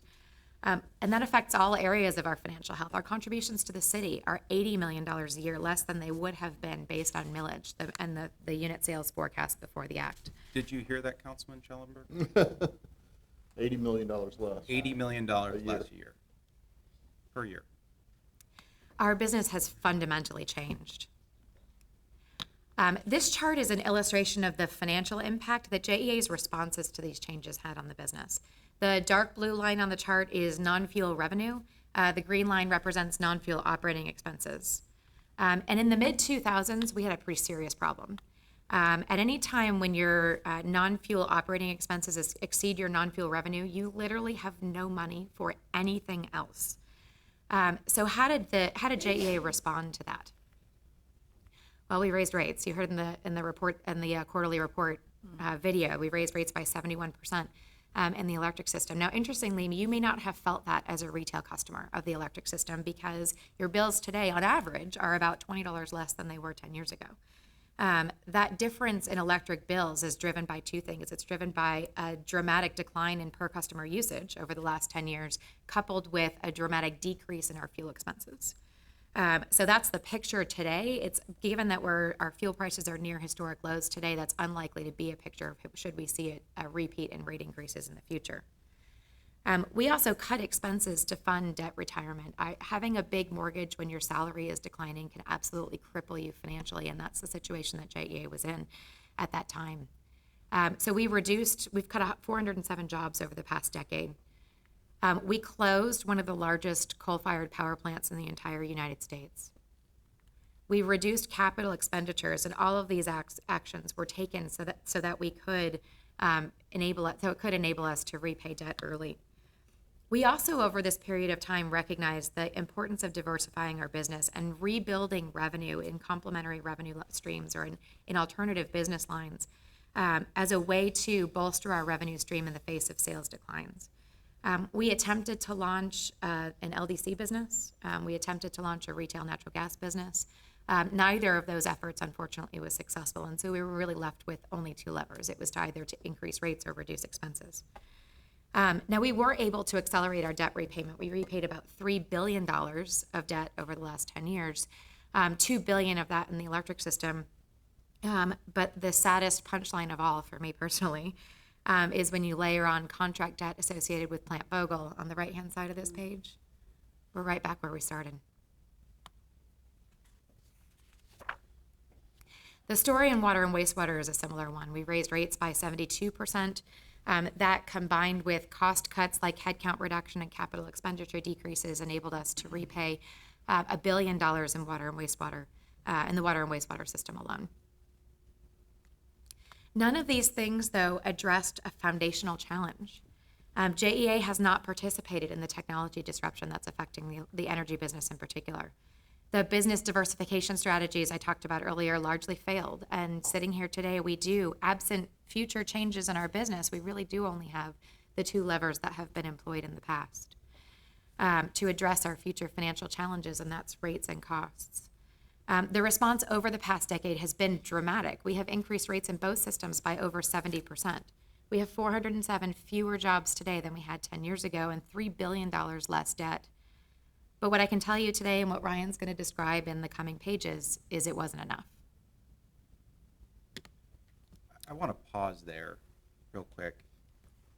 If you look at the third row down, that's 65,000 accounts. That is the entire city of Tallahassee has been added to the service territory in the last 10 years, and our sales are off 10%. It's about measuring what matters. It's about looking at the metrics and putting them out there so that everyone knows the reality, including all of our employees, because we all drive it day in and day out.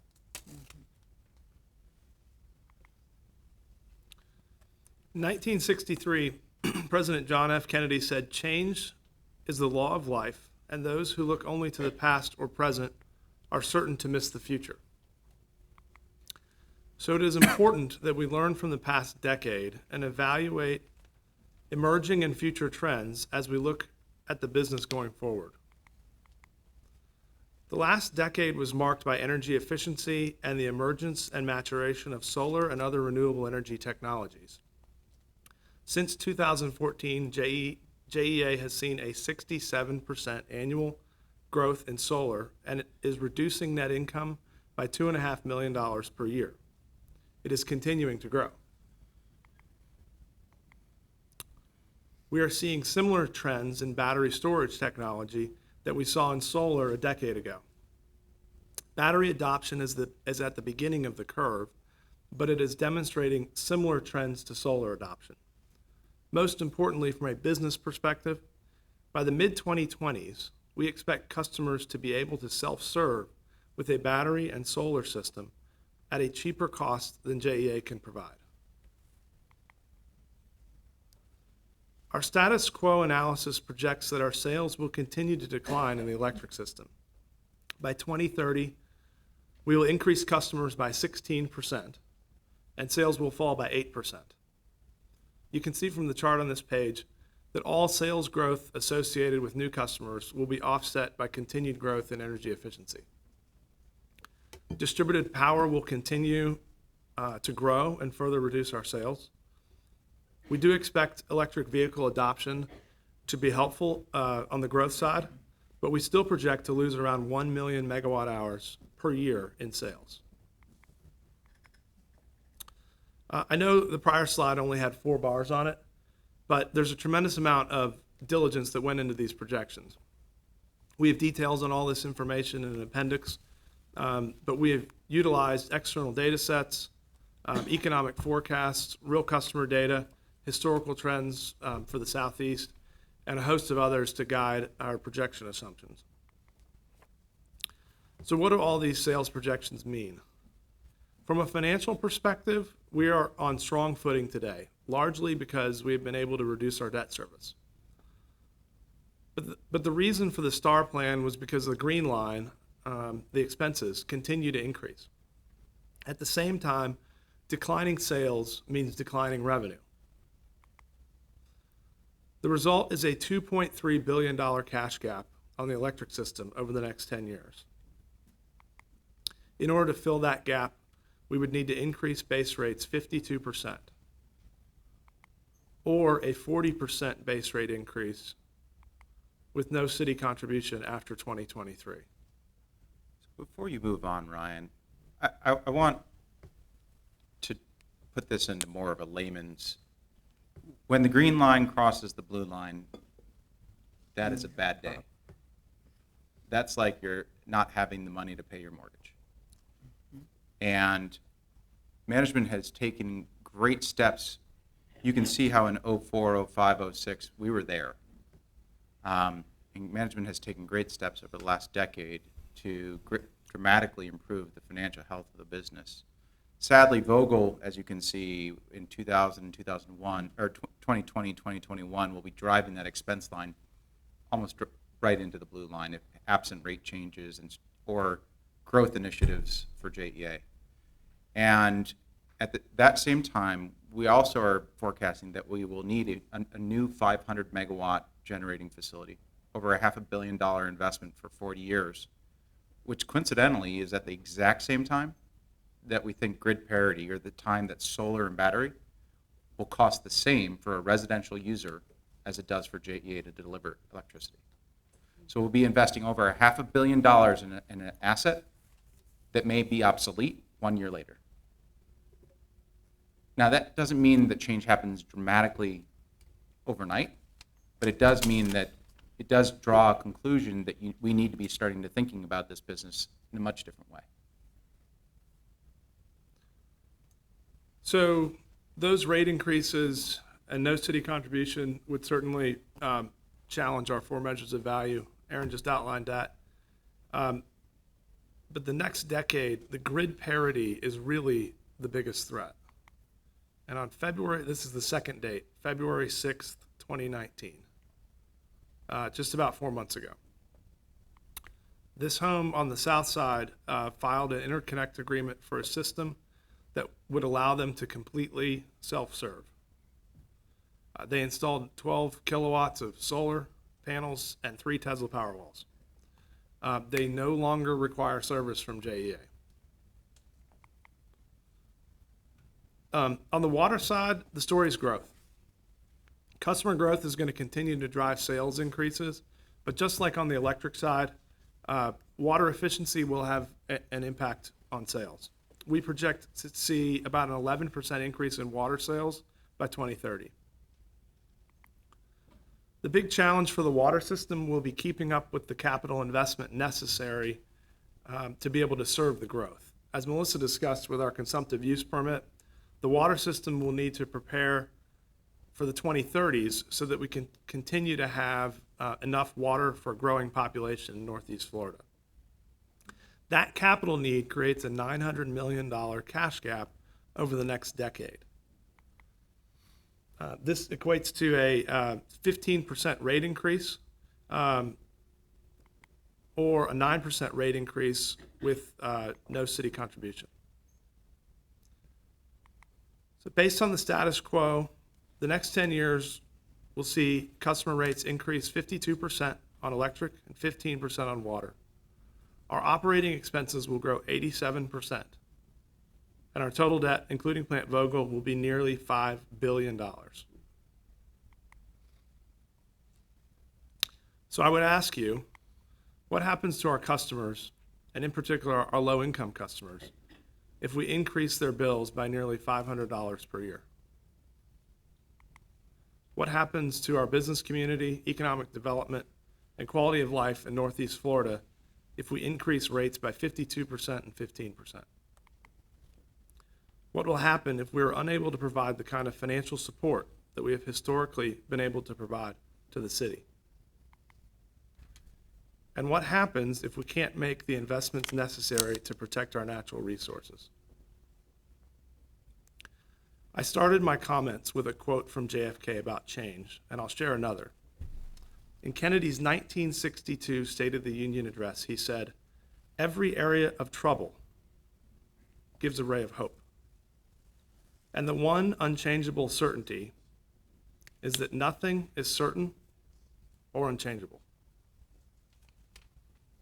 Until 10 years ago, JFK was wrong. Indeed, if there was ever an unchangeable certainty, it was growth in the electric industry. But the past 10 years have shown that nothing is certain or unchangeable, even for a business that did not change for over a century. The reason that we are having this conversation today about our future is because we believe that nothing is certain or unchangeable, but we must act. So Melissa and Ryan touched upon a couple other industries. What I'd ask is for those watching and for the board to contemplate, you've seen this story before. You've seen the wireline to mobile transformation. You've seen taxi and Uber. You've seen hotels and Airbnb. You've seen ADT. What is ADT? It's a security company? No, it was the telegraph company back in the day. You've seen Kodak. Little story around Kodak. Steve Sasson was the Kodak engineer that invented digital photography. Kodak invented digital photography in 1975. Sometime in the 1980s, the management team and the board chose to ignore the impacts of digital photography. Sadly, in 2012, Kodak filed bankruptcy. In a more poignant storyline, though, is if you went back farther in Kodak's history. And what you would find is that Kodak was the first company to move, they were the dominant black and white film provider. And they pivoted to color. Yet, even before that, they were the dominant plate photography company, and they pivoted to film. Those were under the leadership of Eastman Kodak, and the management team and board in the 1980s chose not to accept what the future might hold. Now, all that to say is McKinsey and our management team have been, and by the way, hundreds of employees of JEA have been working tirelessly for the last 6 months, trying to develop a status quo baseline because it is a unique piece of work product that most utilities in the nation, and I can validate this, that by rating agency feedback, and past Chairman Howard was there in New York when they acknowledged that perhaps only 2 or 3 utilities in the United States are really thinking about this exact issue, but it's the only thing that matters at this point in time for the electric industry. The most important thing is that you have a management team committed to making sure that the status quo doesn't become a reality. And to that end, I have for you, I think you saw me hand out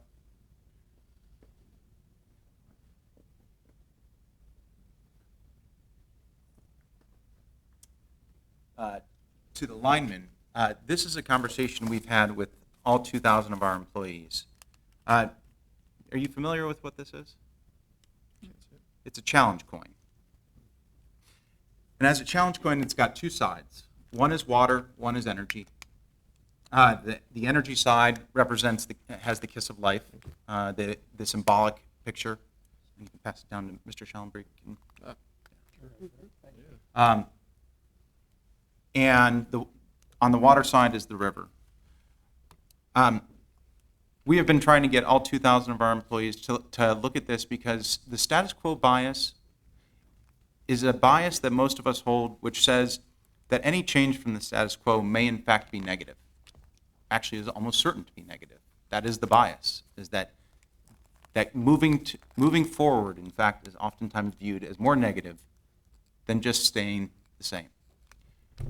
Our hope is that we as a board and as a community and as management team can start having, through these scenario developments, a productive and meaningful conversation about how do we continue to drive CSEF community, customer, environmental, and financial value going forward, much as we have for the last 125 years.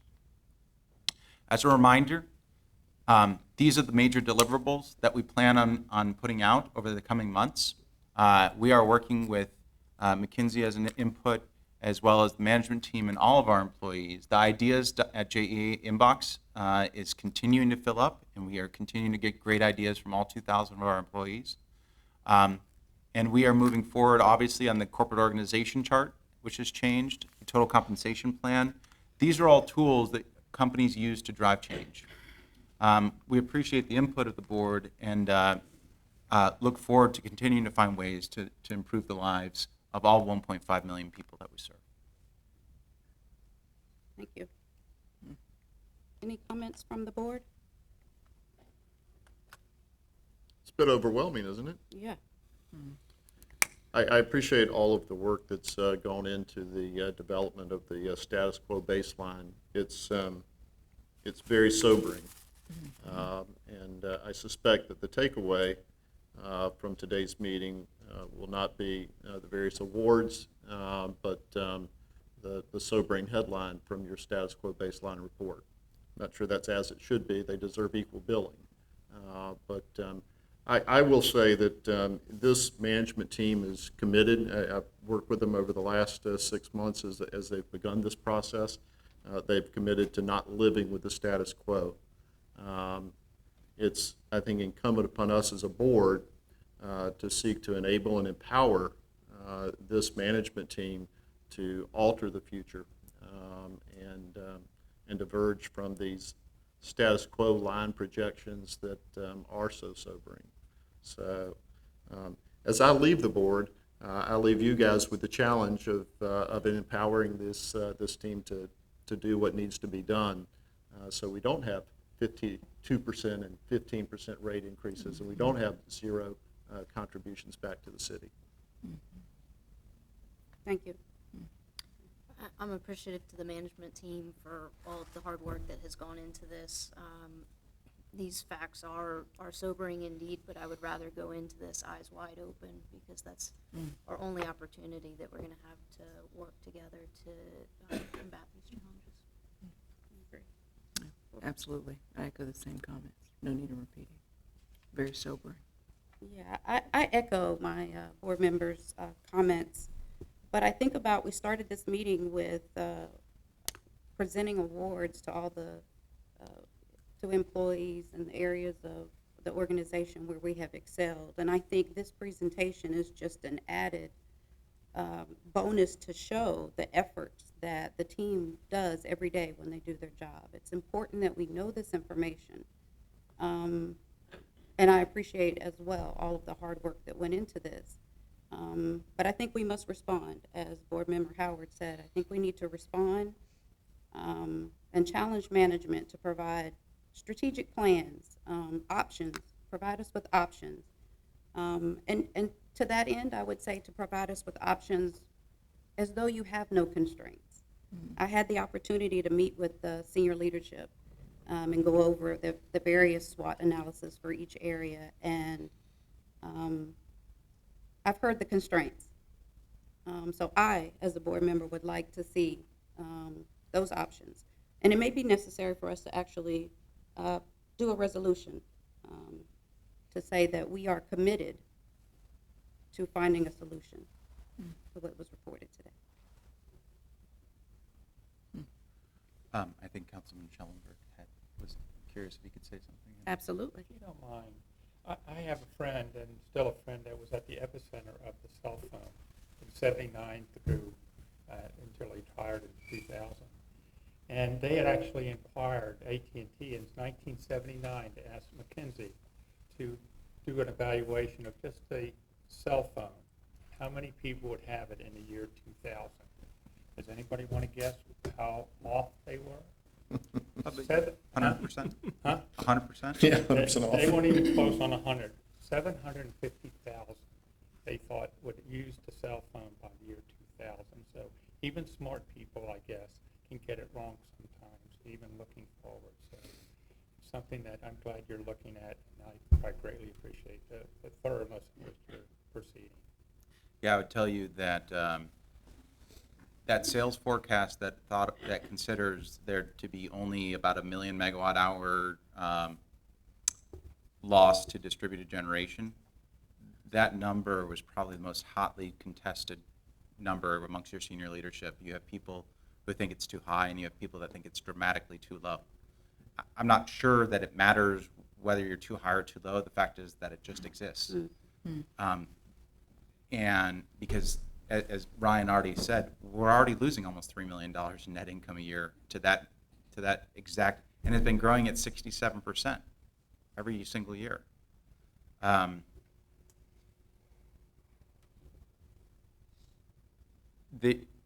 The stakes are too high, but I think it comes back to having this conversation is just simply doing exactly what we talked about 1 year ago. Chairman, during the CEO interview, you asked me, how are we going to have trust with the community going forward? And we said, we're going to tell you what we're going to do, it, and then we're going to come back and tell you we did it. And the first order of business is, how do we remain relevant to our customer? How do we participate in those technology trends that are going forward? At the end of the day, those 2 dates, August 8th, 2005, that is the date JEA started competing. Whether we like it or not, that is the date we started competing. Now, we only competed against energy efficiency. I would argue every single person in this room contributed their incremental amount to that $500 million a year of loss that JEA has seen. In February 6th, 2019, well, that's the same as, does anybody in this room have a cell phone that's not a 904 area code? That's where you lived between 2000 and 2005, right? That's the date. That's the date that the industry got disrupted by technology. That's the date the telephone company said, you keep your phone number. Free long nationwide calling, because the customers demanded it. At the end of the day, a lot of what we've moved on to in video format, communications, is really a matter of understanding that while we are building from a foundation of operational excellence, absolutely, we are a top tier performer. We have to continue thinking about how do we remain relevant in the customer's mind.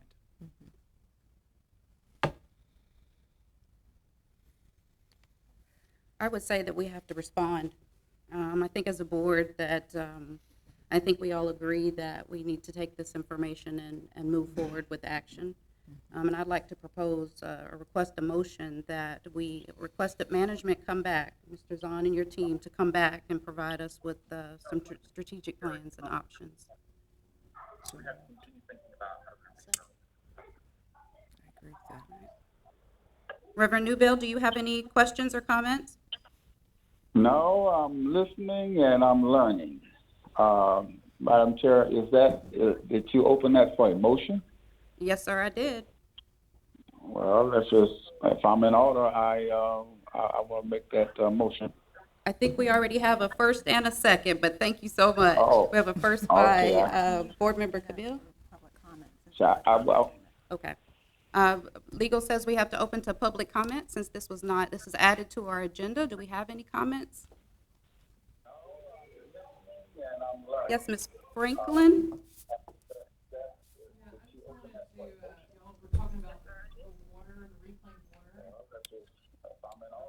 You come on in. If you come up to the podium. Okay.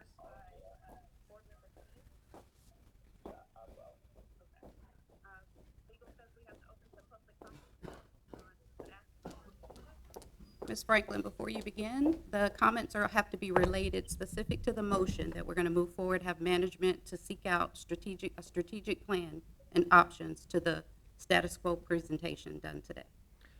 Does that include the reclaimed water project that was spoke about and the nuclear power plant?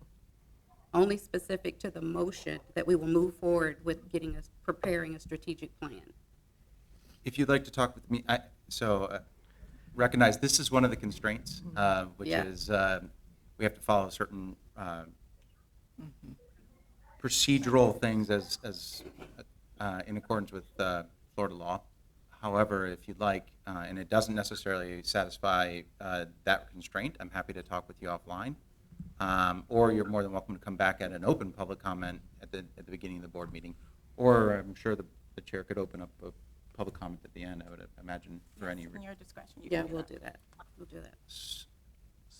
So does it pertain to the actual resolution at hand? It kind of pertains to about everything you've spoke about today, but I can So talk then- to you offline So if you want so to we'll open it allow to- you to, we'll do public comment at the end to allow you to come back and speak at that time. Okay. Just give us a moment. Okay. Thank you. Thank you, Ms. Franklin. All right, so if we don't have any further questions or comments? All in favor? Aye. All, any opposed? Okay, that passes. I think this is important. So you could probably do your public comment. Huh? You can do public comment now, or? We have Committee we got reports. committee Okay. reports. Okay. I think that we've, thank everybody's patience for the extended board meeting today, and thank you, Ms. Dykes and Mr. Wanamaker for the presentation. Thank you. I almost feel like with the awards that we had at the beginning, you snatched the rug out from under us. As we move forward, we have committee reports. We have Finance and Audit Committee report from Board Member Flanagan. Ms. Flanagan? Thank you, Madam Chairwoman. As noted in our board materials, we did hold our Finance and Audit Committee meeting last week on May 20th. We reviewed minutes from the prior meeting. We heard budget presentations pertaining to fiscal year 2020 from management. We received the quarterly audit services update, as well as the ethics officer quarterly report and the electric system and water and sewer system reserve fund quarterly report. In addition to that, we received the JEA Energy Market Risk Policy report and announced our next meeting, which will occur on August 19th at 8 a.m. And finally, the committee had special sessions with our Ernst & Young engagement team and our Director of Audit Services.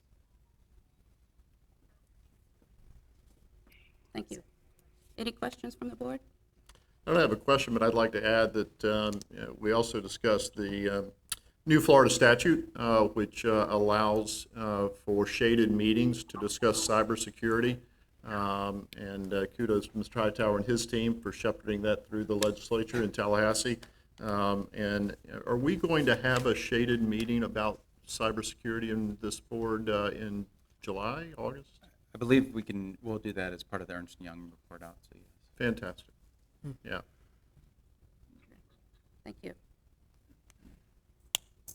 All right, if we don't have any further comments or questions, we'll move on. We need to make a correction on we need to amend the resolution at I believe it was the March board board meeting. That was me. I tried to promote Camille. It was my fault. I'm sorry, Camille. You're sure? forgiven. Okay. We just need to correct the appointments for the board. We need to make the change, myself as chairman, Reverend Fred Newbill as vice chairman, and board member Camille Lee as secretary, not vice chair. So if I could get a motion to make that correction? So moved. Mayor culpa. I'm sorry. My name is spelled incorrect. We will get that corrected. Okay. I was supposed to say it when I needed to say it, so. Alrighty, with the correction of correcting Ms. Johnson's name on the resolution. No, I'm good.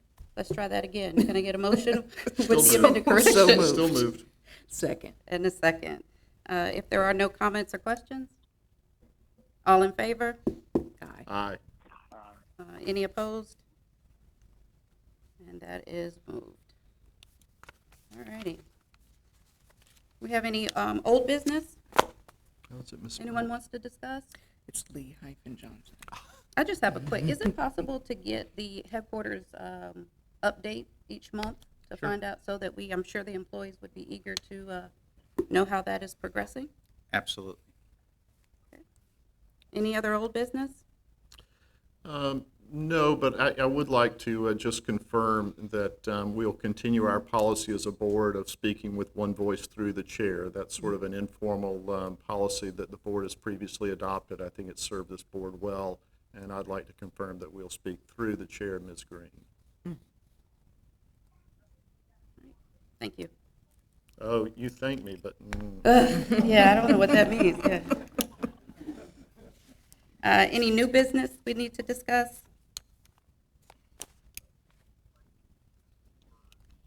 In open discussion, Sunshine Law does not permit us to chit-chat offline, so any open discussions that anyone would like to have? All right, great. Mr. Zahn, Managing Director's Report. So Mr. Howard touched upon it a little bit. You should also be proud of this management team as we've written and gotten passed 2 bills, 2 new laws for the state of Florida. The first is the one reference which really protects cybersecurity and our cybersecurity data from public records.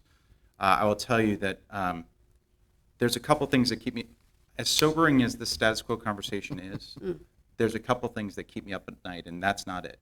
The safety of our employees is something that we get very real reminders of, and that keeps me up. Cybersecurity and physical security of our system, both on the energy and the water business, those things keep me up at night because it's not a matter of if we're going to get the call, we will get a call. And so having written that bill, House Bill 327, really helps us move forward and talk with this board in a way that allows for us to protect from sunshine.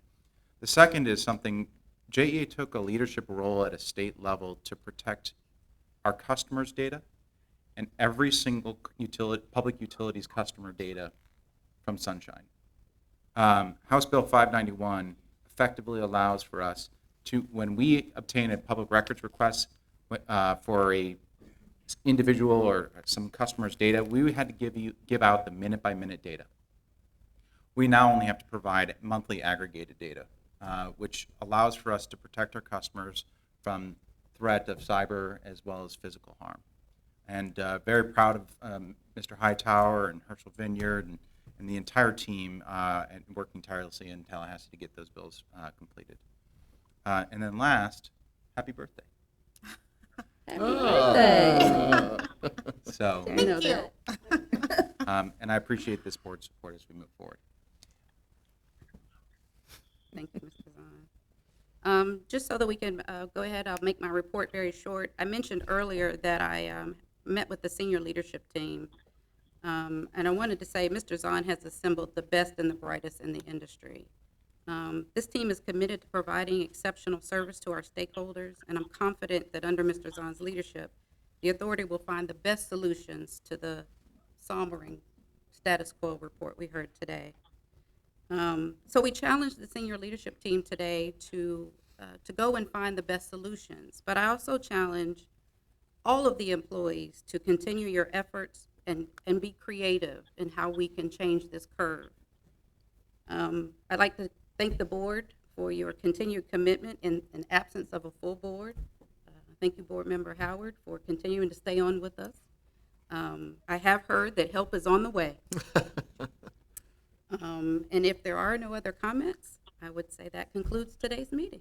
Oh, nope, before we conclude, Ms. Franklin, would you like to come back up for public comment? I apologize for that.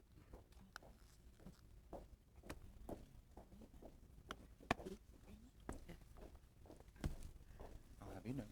Ms. Franklin, not to cut you short, but it's been a long one, so we've got about 3 minutes for your comments. I'll try to be very quickly. Thank you. I heard mention of the reclaimed water that you're looking into. Years ago, the federal government offered JEA a lot of money to go to reclaim water. FP&L took it, so did Clay Electric Cooperative. JEA declined it due to money, saying they needed them high water bills. That's why I went to a well, and you deceived the public then. You said you were worried about lawsuits because of the water. Now you're sitting here today saying because it's more well-treated than the water that comes out of JEA's tap currently. So you tell one story many years ago and you tell another story today. So I'm a little concerned about that. I've known about that for years. You turned down the federal money because you needed to get the money from the local taxpayers. And now you're worried about raising rates.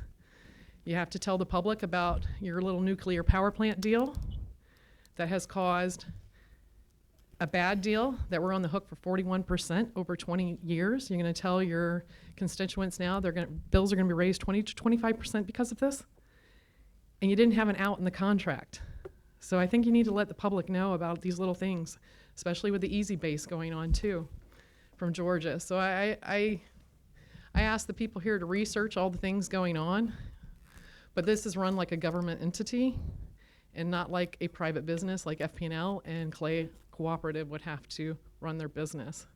So I think you need to start looking at the people that you serve and not being self-serving as a government trying to steamroll us. Thank you for your comment. And with that, today's meeting is adjourned. Okay.